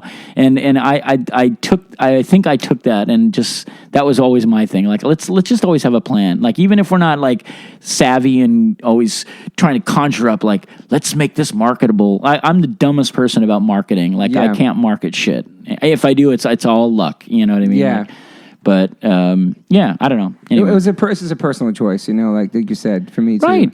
Yeah. And you know, I'm sure there's plenty of people you love in your life that drink, and, you know. Thanks for that. Yeah. Nice meeting you, man. Take care. Thanks for coming by, Lindsay. Love you, bud. Peace, Lindsay Carmichael. Yeah. So for me, and my whole band's not straight edge, obviously. Neither was Minor Threat. It was just one person in the band, you know what I mean? Yeah. So when I'd never been preachy, just people know that's the kind of person I was. But for me, I was a kid, and I could skate to Sex Pistols, but I couldn't relate to it. But then I could skate to Minor Threat. It was more aggressive, and I could relate to it because I hadn't tried anything yet. So it just stuck with me. But I know what you're saying. It got taken out of control, though. Right. And you know why? And why is it taken out of control? Because there are people that are hungry for something different, and they just don't know how to just live their lives and be like, I'm just going to be me. They're like, well, I better be a part of this movement because that makes it more important. And it's like, I get that way of thinking. I just don't buy into it. That's all. Yeah, you never. I'm not a joiner. I never have been. I anything that I've ever tried to do, I just want to do it, and I don't necessarily want anybody to join it. I just want to be left alone to do whatever I think is best for me, you know? Yeah. And if I'm doing something that's harmful, people that love me will tell me. They're like, hey man, you know, you're saying some crazy shit, you know? Yeah. And no one's really done that yet. I've you know, even at my most ego-driven rock star phase, whatever, I don't know when that would have been, I never had so much confidence that I could go, look at me, look at this kid's just looking up at me. I never saw the worth in that, you know, like, and I know people that have seen the worth in that, you know, like, you see it in their eyes. They're like, oh yeah. 100%. Yeah. Like, but sometimes you're in there. Like, sometimes I'm like, damn, I'm a loser. What do I do in my life? I never went to college. I got no retirement fund. I have no medical insurance. I have no 401k, but I'm still playing music, what I love to do. But sometimes, like, when you're inside of it and doing it, you don't think about any kind of impact you had on anybody with your lyrics or anything. Yeah. So it's hard to see if they actually did something with your life. It's hard to explain that to people. They're like, what are you talking about? Right. These songs did this to me. Right. But when you're in it, you're like, well, and you've got a body of work that people go, you've got all these great albums, you've done these tours, you've done this, you know, and people see it differently than other people see it. And like, you know, and that's a good thing. Like, I think it's good that we don't see, like, can you imagine if you recognized the whole time? Yeah, dude. It would fuck you up, you know? Yeah. I mean, I don't know anybody, the smartest person in the world, it would have to affect you a little bit, you know? And I just, I got into this because I couldn't get into the idea of rock and roll, the excessive just, you know, backstage arenas. Like, as much as I love the music, I didn't, that's where it stopped. I'm like, I don't relate to this. Like, this is, you know, so punk rock was a perfect timing kind of thing. And I bought into it hook, line, and sinker. Like, when someone said it's about stopping the barrier, creating, you know, getting rid of the barriers between the audience and the people, I bought into it. Yeah. It's not about rock star, you know, it's about, I bought into it. And 100%. I still do. Like, this is still a part of me. It's just like, that is, like, even if I'm not, your whole life. The best shows that are happening in Sacramento, for instance, are in these they're in basements and house shows. That's where the real fun shows are. They're a little dangerous. They're a little crazy. Nobody's checking health violation, you know what I mean? Yeah. But they're great. It's great musically, and the kids, the new young kids, are getting their money's worth, and that's the most important thing. Like, that's the only thing. We're going to be around doing our thing because we are just who we are. But and you know, nobody's coming up to nobody's. I don't know. I shouldn't say that because you're influential. I'm sure to a certain extent there are people words that I've said it's influential, but it may influence me in my life and my band. But you know what I mean? Like because I don't know how I don't really I love that and I respect it, but I never how to accept it or I never knew what to. I've had people say, yeah, you kind of were acting weird to me because I was telling you how much I loved your band. And I was like, it's just because I've never been good at compliments, but I also, I don't know how to process it and verbalize that other than thank you. But until your band broke up and you started reading all those messages. Right. Yeah, that was. Then you see the reality of it and how many people you touched. Yeah, that's the way, like what you just said, where you kind of don't know why you're going along. And then when it's done, you're like, holy shit, man! I like it. It made me very emotional and cry. And you stepped away for I had to a couple of days. Right? I thought I would read it because I thought it would make me feel better. Like, yeah, now I can sit back and enjoy. And it did just the opposite. It made me regret quickly. Like, why did we shouldn't have? Maybe we shouldn't break up, And then, but then it was like, wow, I guess we did mean something to say. Like, I know we have, but you don't, And then it was just the sad one. The ones that just tore me apart were the people that were like, they were almost like crying in the comments, devastated. Yeah, like, for sure. I'm like, I wasn't expecting any of that shit. So that was a tough couple weeks. Yeah, then you realize, like, holy shit, I've actually done something with my life, because you don't think about all the shit, all the ups and downs we talked about, say, the different labels, the different albums, different tours, Bobby and Steve rotating in and out the band, like all that shit, man. Well, and it's a crazy history, and the thing about it, Toby, this is why I feel good and bad about it, is that even the last tour we did, which is 2 years ago, we on stage, I have videos of it, and we're still just fucking having a great time, killing it, like loving, we weren't mad, we weren't upset, we weren't even thinking like there was no end in sight. It was just kind of like, look at us now. We're fucking, I think it was at the Parkside in San Francisco. I'm like, look at us. We're just fucking playing this crazy little punk rock club, and the show was fun, and we sounded great. And I was like, at least if you're going to go out on a note where you still love the people you've been playing music with, and you've seen more crazy shit with them than you'll ever see with your wife, your son, your anybody else.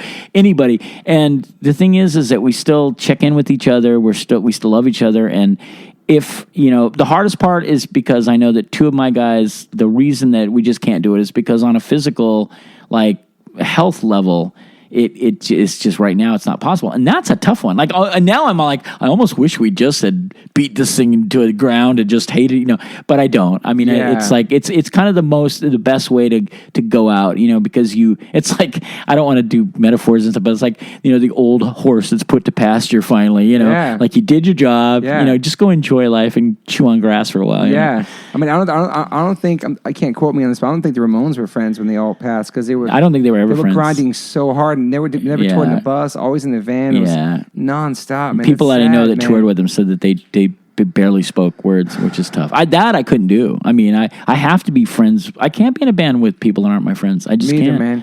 Me either. I wish I could, because I think I would have been happier in terms of the amount of music that I make. I could have just gone and done all these fun projects.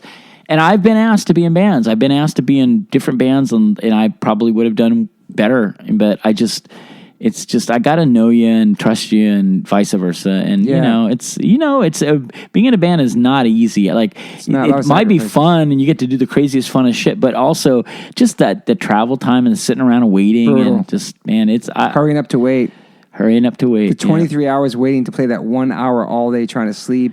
Trying to find out when you can eat so that you're not going to be sick on stage. It's so brutal. Like, people think it's so glamorous, but it's not. Like, it's awful. That's awful. It is. But we love it, and we do it, and we did it with no fucking plan B almost, and no end in sight. We just did it. Yeah, the playing is wonderful. The fucking kids in front, singing it. All of that is great. That hour long thing, that's all beautiful. All of that stuff. It's just that in between shit, and I can't even sleep well at hotels. And it's brutal. You go do the sound check, and then everybody wants to go back. I don't even go back, because if I go back, I'm going to get in this lull where I'm going to get tired, and then I got to go back, and it's like, I'd rather just like go do something. I don't know.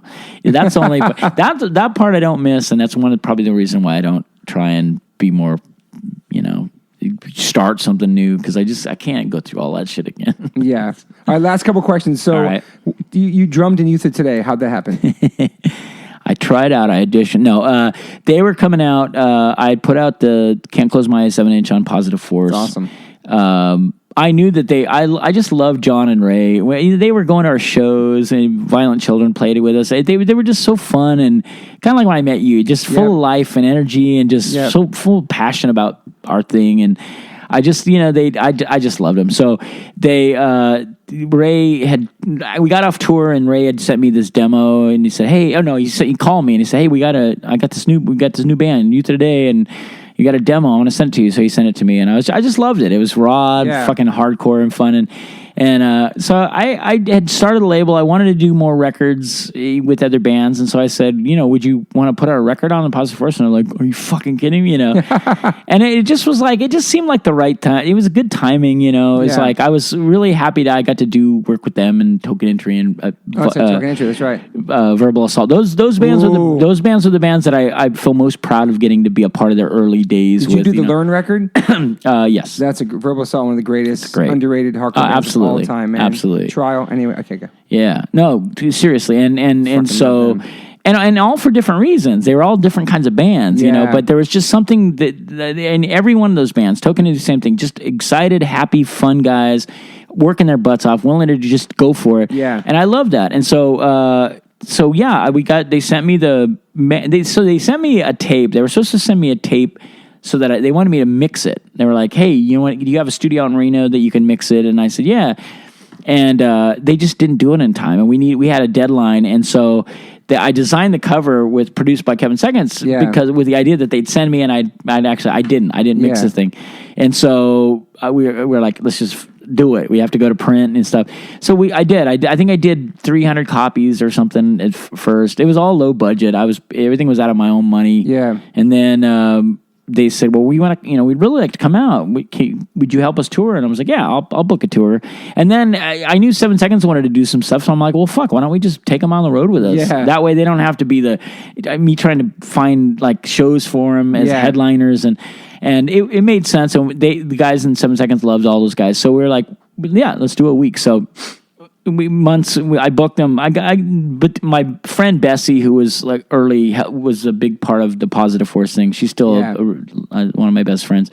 She between the two of us, we were getting on the phone and calling and booking shows. And then we got a couple of shows separate from 7 Seconds where we couldn't do the shows, but they did. That was like that Social Distortion show I was telling you about. And so like a week maybe before they came out, they said, we got bad news. Our drummer's we don't have a drummer. And can you play drums? I don't know what made them think I could play drums. I think because we recorded this little compilation and I played this hardcore style and they just thought, that's good enough, And I can play but not like fancy. I can't do fills and stuff. So I'm like, sure, why not? And then at some point I was practicing the songs at home, just banging on a chair or something. And then somehow it got brought up, like, why don't you have Troy play some of the songs? And they're like, fuck, that's great. So half the set I would do, and then it was so silly, but the whole thing was fun. I mean, we had like we had 2 cars, no vans, just 2 cars. I had an old station wagon, and then we had another car. And then we were having fucking orange like fights on the road. Food fight. It was just it was our first big tour. They hadn't seen something like it was weird. Like Purcell had seen a cow in a pastor for the first time ever. It was like fun shit, trees, maybe. Just something weird, like something like he'd never seen before, and was like, this is great. And then just eating Mexican food, like they were just like. It was a silly tour. Mexican food, yeah. But I mean, you could see it every night. They were killing it, and the kids were hungry for this. It was time for like straight edge to sort of. As much as I was sort of scared by it, it was sort of time for someone to take the rein. Yeah, and they took it, man. I think people waited for us to do it, and we just didn't. So I think some band needed to do it, and they did, and they made it their own, man. They made it into a movement. Yeah, I think they said Ian was at one of their shows too in DC or something back in the day. Yeah. They took the reins on that. Yeah, it was another level, man. It was funny what they did because they loved the positive, they loved us and Minor Threat, but they also loved like Cro-Mags and the darker stuff. So it's like they kind of took all of that and they crossed it pretty well and it turned into its own little monster. They to their credit. But I mean, it was kind of a short-lived thing because Ray was converting and there was like this, things got different really quickly. So it was a kind of a short-lived thing. I mean, now they do tours and stuff. Yeah. But yeah, it was an interesting time because, you were watching kids just like, you kind of, from where I was, I had an understanding for what straight edge was, which was not what I think they were looking, and it was fine. Kids are gonna always want to turn it into whatever they're gonna do. Of it. They have to, and you have to let them. Even if you think it's stupid, you got to just stay in your lane and let them do their fucking thing, man. Yeah, it's hard sometimes because you feel like, in 20 years you're just gonna laugh at all of this shit. you know, and there was, you know, like, I don't know. It was just it was an interesting time in hardcore, I thought, you know. Yeah. But needed. I mean, it was a breath of fresh air for sure. And then the black lines on your eyes, that kind of just represented like the Reno scene.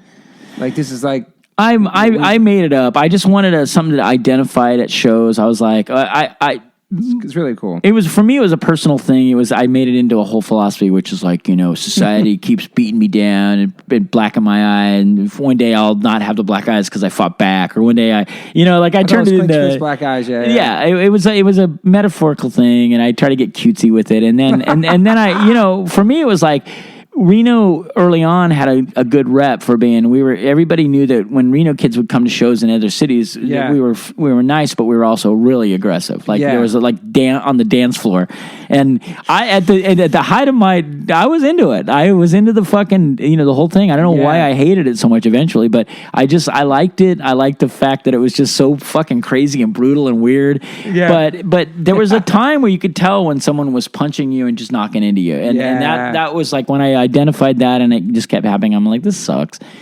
But yeah, so the black under the eyes was our identifying mark. It was like our way of being. It was like our tribal. You look in the crowd and see dudes from Reno out there, whatever. Well, like that. yeah, at some point, you know, I remember going to the LA the second time, and there were just kids all over with the black under their eyes.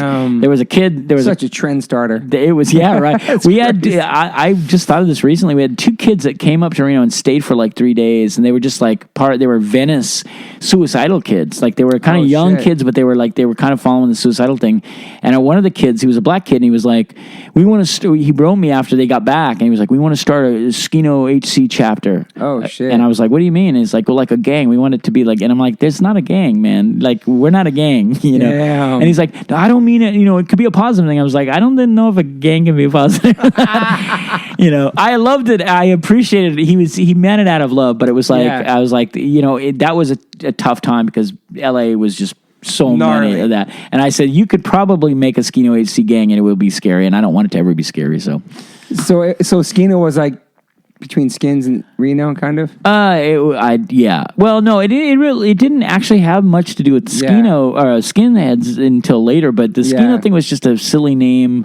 The other one part of the social status in that part of, you know, Tahoe and Reno is that everybody skis and it's a status thing. Yeah. So if you're a punk rocker, you couldn't afford a ski. You can't get lift. So I would say I made a comic strip that just said ski no, and that was the joke. Oh shit. That was the start of the joke, and then I just I played with the SKEENO, and then Pusshead did the coolest thing. I had a it was just a 7-second scope with Skino HC underneath this. It It was just a fucking poking, you know, stick and poke. Yeah. And Pusshead went and drew this crazy illustration of a skinhead, like going like, and with that tattoo on his arm. It was beautiful. And so we used that forever. We used that as a sticker and a t-shirt. And that became the logo of the Skino HC. That original logo, who drew that? The 7 with the... I did that. That's awesome, man. But it turned into, we initially, so the crazy thing was our first little logo was just a scope, just a target something. Yeah. And the idea was it came from a flyer, and it just shows a figure of a person, and it says, you know, it was basically saying that person is us. Like, you know, somebody's, you know, I was very stupid. But then I got a letter. It's crazy. So as 7 Seconds was starting to kind of get a name after Skins, Brains, Guts came out, we used that. And I think early on it was just the scope. We didn't put the 7 in there. And then a guy wrote me from England, and he said, "You know that logo? It's a National Front logo. It's like kind of a well-known European thing for white power." And I was like, "You're kidding me!" So we took it and put the 7 in and put the X in there, and then we it made it all right. I thought you were going to say that Public Enemy hit you up about their logo. Yeah, well, you know, I mean, it was everything was good until Professor Griff came and said, but that logo too. Whoa, shit! Well, looking back at everything you've done in your life now, and here you are now. I mean, you've had a major effect on the world.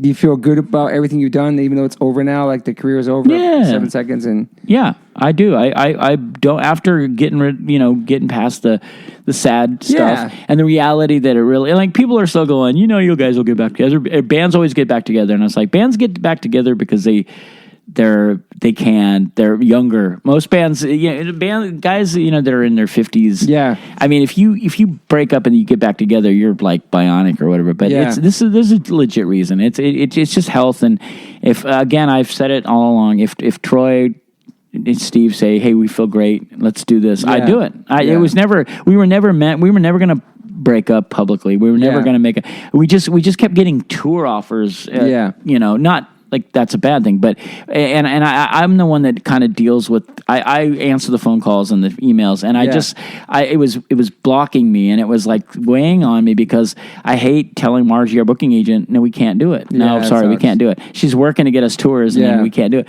So I just said, maybe that's a sign. If we can't doing it, let's we're not, And then it just all came to light. Troy was like, well, here's what's going on, and Steve said, well, here's what's going on, and then it got deep, and then it was like, this isn't even about anything except just the health of my brothers and people that I love too much to well, suck it up. Let's see, we can do it. We've done it before, and we have. We've through injury, sickness, breakups. Yeah, we always like, let's go on the road. Yeah, can't do it anymore. We're just we're humans. So I feel great, and I don't regret anything. I wish we could have ended. I wouldn't I was gonna have ask you mind. I wish we could have played in Reno one last time. Yeah. And played a hometown show. Our last Sacramento show was okay. It just was on an off night. And I wouldn't mind. I would have loved to have gone to New York. I would have loved to come down here because all the places that gave us love, Chicago, like Philly, like the places that always were right from the very right, and then like Berlin. Then it gets crazy. And we're on a fucking year-long tour. Exactly. But there's that part that would be like it would be nice to go out in that way. I don't want crying, and I don't want to be like, see you guys, we love you. I just want to. I want to one last time play and say thank you, we love you, and totally. I hope you guys understand why we did this and why we'd still be doing it. And if there's any misunderstandings, listen to Toby's podcast. It'll explain it all. And I was going to ask you if you're optimist or pessimist, but I can pretty much tell you're optimist. Well, it's more than anything. You're like a realist. Realist, yeah. That's what Moon calls herself. Yeah, I think I try and not be. I want to be an optimist, so I work towards optimism. But I know that you can't always do that. Yeah. Sometimes you wake up and you're like, man, my life sucks right now. Exactly. That's why I try to talk about on social media. If I'm having a bad day, I write something about it like, oh, I thought you were supposed to be PMA. Yep. Yeah, I'm a fucking That's your human life being. now. That's your life. It's like I'm a fucking human being. Or like I posted a picture of some shoes that my son got, and they have a Coca-Cola. They're like a Coca-Cola pair of Nikes. Oh, you're vegan. Way to support. Why smoke supporting Coca-Cola? I'm like, yo, these are my fucking son's shoes. They're his gift. I've seen it with a Nike shirt. I know, man, and you can't. I'm not trying to be preachy. I'm just being passionate about things that I love on my own page. I know, and that the sad thing is that not everybody. Because you know how sensitive I am too. I know. Because we talked about it earlier about my band was doing on the my band's prime, like how I was going to handle like getting shit, and I didn't handle it good when we got called sellouts on the MCA record.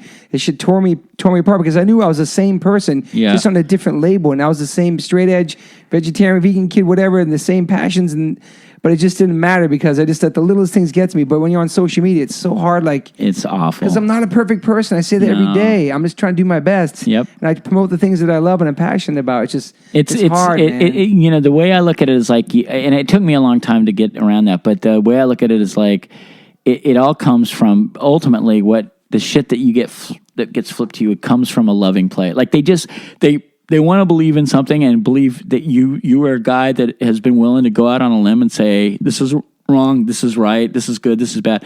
And there's a lot of people out there that they want someone to kind of say it for them, Because I'm growing up, I wasn't a guy that had much of a voice, I always say punk rock helped me get that voice. Yeah. I didn't have I had a lot of fear in my life. I was a scared kid because I just saw stupid shit and bad shit. Yeah. And so I didn't know that I had two legs to stand on. And you do it. And you also go out and do something that's really brave, which is go speak in front of children.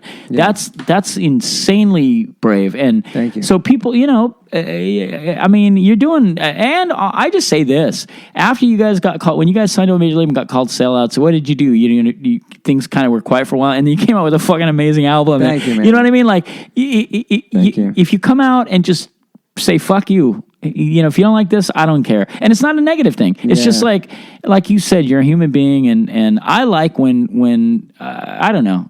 It makes you more interesting. If you could be. It's one of my biggest beefs with like a Bono character is that. I know he's a human being. I know he's he gets up and is like, fuck, takes a shit like us. Right. But I feel like sometimes like personalities like that, they're so worried that their fucking image is going to get tarnished. And it's like, I never worry about that. I don't know what image I have. And second of all, if you have an image of me, you're probably, unless you know me, then you have a right to, go, dude, you're being out of line here. You are a sellout now. Like, but if you know me, you know that I'm coming from a good place, and I'm always trying harder to come from a good place. I'm not perfect, and like I try to be positive. I have shitty days. It's. Yeah, but I try to push that. You could barely get a seat at fucking Crossroads today. I mean, that's fucking. But you know what I mean. But I also feel like you put good shit on the atmosphere, it comes back tenfold.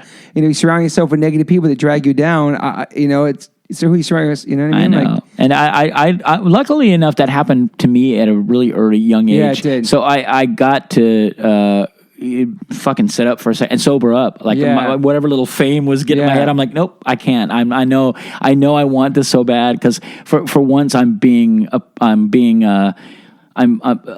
approval from people. For once I'm being looked up at, and that's something I probably wanted all my life when I was a kid because I didn't have that. I wasn't good at sports. I wasn't I wasn't a tough kid. I wasn't anything.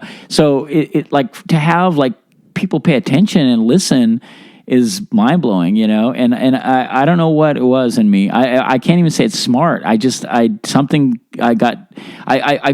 that I wanted a long lasting thing. Yeah. And I was afraid that if I just, stuck to like, I remember early on answering a question about straight edge, and I would answer, it was all just like, it was the same answers we've all, said. And then I just got sick of it. And I said, we're not a straight edge band, like, I don't want to talk about it. I can't do this anymore. But you really weren't anyway.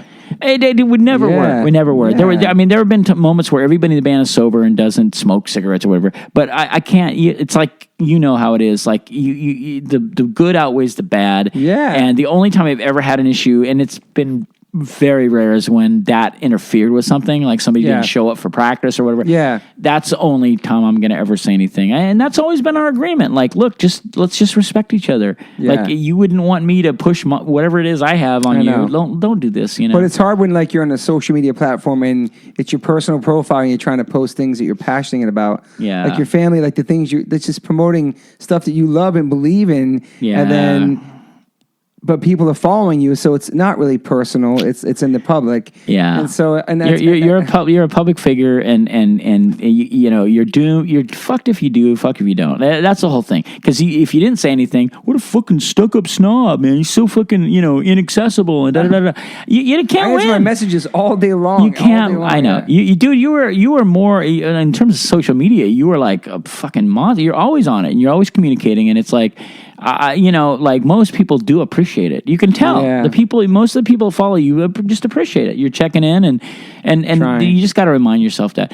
That's the sad part. It's like the joke it's not a joke, but the story I tell where you're playing in a fucking packed house and everyone's going, yeah, blah, blah, singing with you. And then you just look over and you see a guy go, one fucking guy. He looks at his watch or he's yawning. I can't not look at that motherfucker. I wait for his next yawn, and I'm like, he ruined everything. I can't even. One person out of the crowd. Moon says that to me too. Like one negative comment, and I'll dwell upon it all day. She's like, motherfucker, who cares? It's one person in a private account. Allison is the same way. She'll get people. That's our sensitive side. I know. It's everybody's got it. I mean, we're just in this weird thing where we're it's elevated because we're in bands and we put a CD. I feel like I'm not built for it a lot of times. Really. Yeah, but you've proven that you are, and you've got a track record. Like regardless of what you do, everything you do, like even this, like you're built to do this kind of stuff. You're built to be like somebody that speaks and communicates and shares. And you like you kind of build your own community with that stuff, which is important in a way. It's not like you're Jim Jones and this is a I know. You're not trying to poison their minds and go,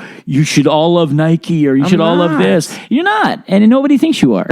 That's the thing. I just feel like I'm a little insecure and a little oversensitive for social media sometimes. It's such a great platform to promote positive things and sell your brand or move your shit or show family pictures, just share your life with people. I'm open book. And sometimes it's fucking so negative and like this downward spiral of like. Well, and that's what when I started to get like that, like I'm taking this art class at community college. That's awesome though. Thank you, and it's just fun. It's something I wanted to do. So I've always shared stuff. Like if I'm drawing, I'll share it. If I'm working on a song, I share it. I've always done that. So I was showing sketches because I've never done where I'm sitting in a room with a bunch of people with a model and drawing that person. It's a whole different thing. Naked model, naked, clothed, everything. So the thing is that I'm used to I just draw what I fucking want. This is making you kind of think about drawing just this thing, and capturing the value, the shadows. So I'm like, check it. This is what I'm doing. I'm sharing this with you because you're my friends. You're my man. And there's always going to be the critics, man. Oh yeah. You know what you could try to do is, do you use a pencil, number 5 pencil? I know. And so like it's gotten to the point now I don't do it anymore. I won't share it. I said, you know what? You're fuck you guys. You tell me you want me to share more of my life, and then I do, and then I was like, what do you think I'm paying the school to fucking do? Exactly. Instruct me, not you. Exactly. Like you might have a degree. My wife has an art degree. My wife teaches art. She did. Yeah. Like if I need instruction, I can get it at home. Like, and she wouldn't even do that. She wouldn't even go, honey, you didn't, like I'm learning. That's the whole point. And maybe the point here is that I'm 58. It's kind of ridiculous that I'm going to fucking City College, but yet it's not. It means awesome. that that's always the thing that I never too old to learn, man. Push yourself. And even on stage, like one of my things in the last few years has been like, if you think we fucking rock tonight, just keep this in mind. We're all in our 50s. Like, you're in your 20s and 30s. Like, you got no excuse and you got a world ahead of you. Yeah. So just kick like if you think this was good tonight and you think we sounded great, let it be a thing. Like you're never too old. You're never too old. Man. Like and that, I hate to say it, but go ahead. Well, I mean, young till we die. To a certain extent. Yeah. And I I'm not. It's not about like anything other than just. I mean, you don't want to always have that hovering over your mind that like, oh, life is short, but it is. It's a super short time. Today, it really is, man. Yeah, and it's like, well, before you know it, think of the time. Think of the time before you had Max. Like there was a time you could remember vividly. Like we didn't have a kid. Now you have a kid. Yeah. Like you do this thing. You go back in your brain. Like that wasn't that long ago. You know, like man. It's crazy. The whole thing is just and as you get older, man, it just. I don't obsess over it, but you just notice it. You cannot, Especially when you're 50, like in your 50s, which soon. And your friends are passing away. Yeah. Like you get friends that you think are like going to be around forever. It's like, I didn't know that was going to happen. I didn't, Yeah. It's, life just gets a little more real, but you have to still have fun with it and just keep going. And I've always admired that about you guys, to keep going and always doing new stuff. And you've always been doing art and do the solo shit, traveling, and always nonstop music and being creative. Because when you stop being creative is when you're not happy. That's right. We're lucky to be able to be creative still. And I think so.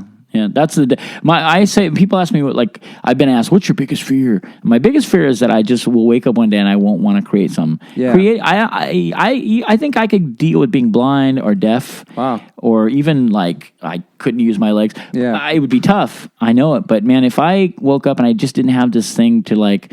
I love wacky creative projects. I love knowing that I got one waiting for me the next day, or like I'm brewing something.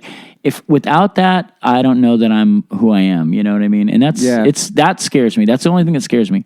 That's the only thing that I fear is that I just will like get people talk about having writer's block and stuff. I'm like, I don't want it to ever happen. I hope, and I'm not religious, but I pray that it doesn't, because that's a big thing for me. Yeah, man. Well, you expressed it over many, many years through all different albums and all that stuff. So you got a lot of. I tried. You still got more in you too, which is amazing. Yeah. How many songs do you think you've written? I don't know. I mean, in the last 4 years, I wrote 200. I was gone this thing. I was trying to write 400 songs in 2017.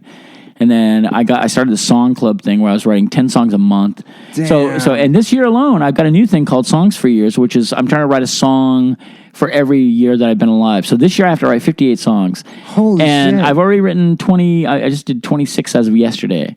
So that's because I'm the oldest in it's a group of it's a collective of people doing it, and we have like a 31-year-old, we have like a 20, Damn. So I'm the one that's got to I got to fucking write and record and share 58 songs by the end of the year if I want to hit my goal. That's amazing, so man. There's just hundreds. I mean, and there's stuff I've got hard disk drives. I've got unfinished 7-second songs that I just never I got to a point and then I'm like, I don't like it enough for 7 seconds, But it's that's the one thing that I get so much joy out of is just recording, especially once I learned how to record myself. Yeah. And I got a little studio that I feel good in. It's fun, and I'll never feel bummed about. After I'm done, I feel like I'm glad I did that. Yeah. I'm glad instead of going out and sitting and having coffee or just typing on my computer, I did that. It's like working out a little bit. It's like a daily ritual, kind of making music. I always try to, my thing is I always have there's a guitar in every room in our house. And that way it's awesome. like, I won't have I do it mostly for Allison because she loves playing, but she doesn't play enough. And then she bums out. And I'm like, well, look, if there's a guitar in the corner and you see it, it's next to the TV. Yeah. So you might go, instead of turning, we don't watch TV much, but instead of turning the TV on or looking at your laptop, just grab the guitar and play for 20 minutes, Yeah. And it's a thing that I've done. I've done that for a long time, and it's my own little exercise that I love doing. It'll make, I usually will come up with a melody and I'm like, fuck, if I wanted to, I could turn that into a song. But sometimes it's, also I don't have time. So I'm like, fuck, I can't do that right now. It's not going to, So it always flows. All this shit's always. flowing. That's why my phone is, I've got more recorded bits of potential songs than I have text messages or anything. I'm always like, all right, it's today's May, blah, blah, blah. It starts in key of E, whatever. And then I just do it. And Are you singing melodies in your phone too? Yeah. Like if I don't have lyrics, I'll just go, some harmonies. And that's what I use. And it works. It just works for me. And I've had friends that have asked me, and I'm like, well, I'm not going to give you advice, but if I were, I'd say, here's what I do, and maybe it'll work, maybe it won't. I mean, I know friends that are really gifted songwriters that can't write more than like 2 songs a year, So it's a tough thing, and I'm like. You ever thought about ghostwriting for people, writing songs for people? I kind of do actually. Okay. Not for like, or I'm doing it. I can't talk about it because I had to sign a non-disclosure. But I'm creating music for a thing. Cool. And it's enabling.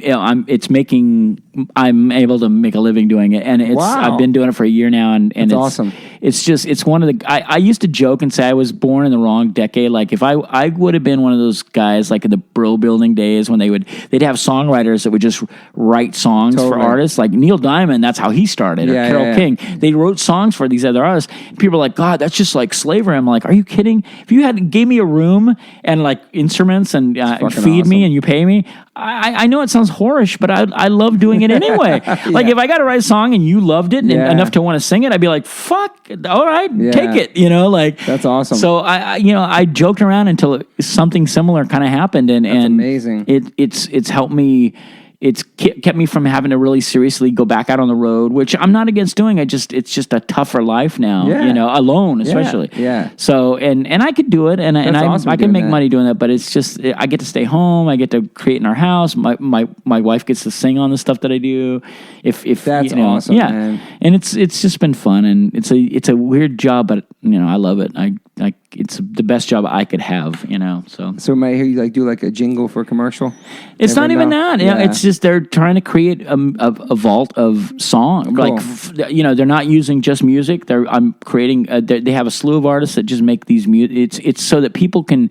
If they're looking for music, royalty-free music for like video projects and stuff, and they pay us well, and it's without having to get publishing companies to use a song. You guys, that's like cool. if you hear the song and you're thinking about making something you want it for, it's just I mean, it's commercial. It's art and commerce. You can't get around that. Everything we do is, we make a record. We're trying to sell it. We're trying to sell merchandise.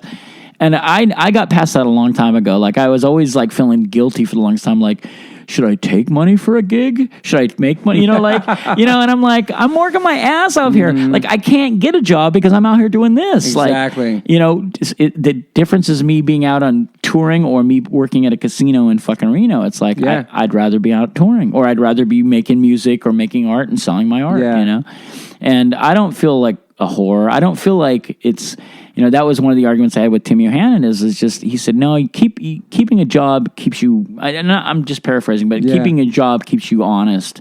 And I'm like, no, it doesn't, because none of the jobs I've had in the last 10 years, they're not jobs I love doing. No, they're jobs I take because I have to pay rent. Exactly. There's that's difference. Really being honest. Yeah. That's honesty. Yeah. What I'd rather do is just go out and tour enough to where I'm not asking people to spend $40 to see my band. Exactly. We're still fair. Our guarantees are still more than fair. Shit. Yeah. Beyond fair, to be honest. And it's like, and we prove that because every time we get offered to go to a festival, it's like, you're offering us that? We wouldn't even ask that money, Yeah. The thing is there's a way to do it without being an asshole, you know? And some people just go, I don't mind being an asshole. I want more money. And salute, if that's what you want to do, that's your thing.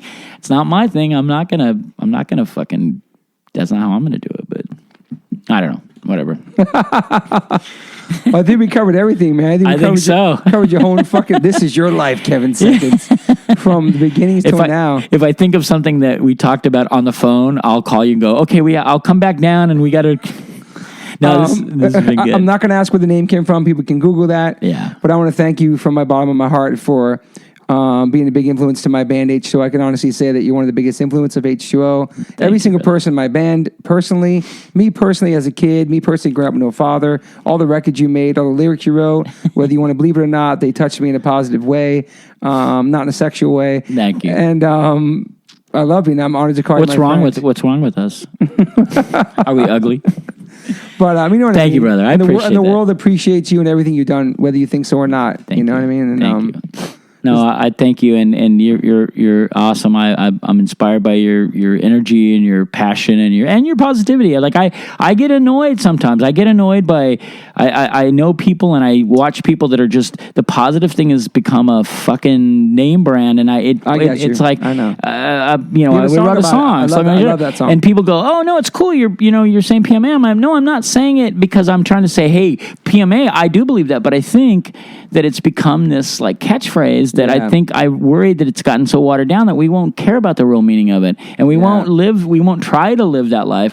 And I really do believe you do. And I know that you are an emotional person, and you probably feel like you get kicked out, but you have people that just love the fucking shit out of what you do and believe in it. And it's good, man. And we need your voice, and I'm happy to do this. I'm glad you're doing this. You're perfect for this stuff, podcast stuff. Yeah, I'm serious. You're great. You're a natural. This is a great conversation. This is 3 hours and 57 minutes.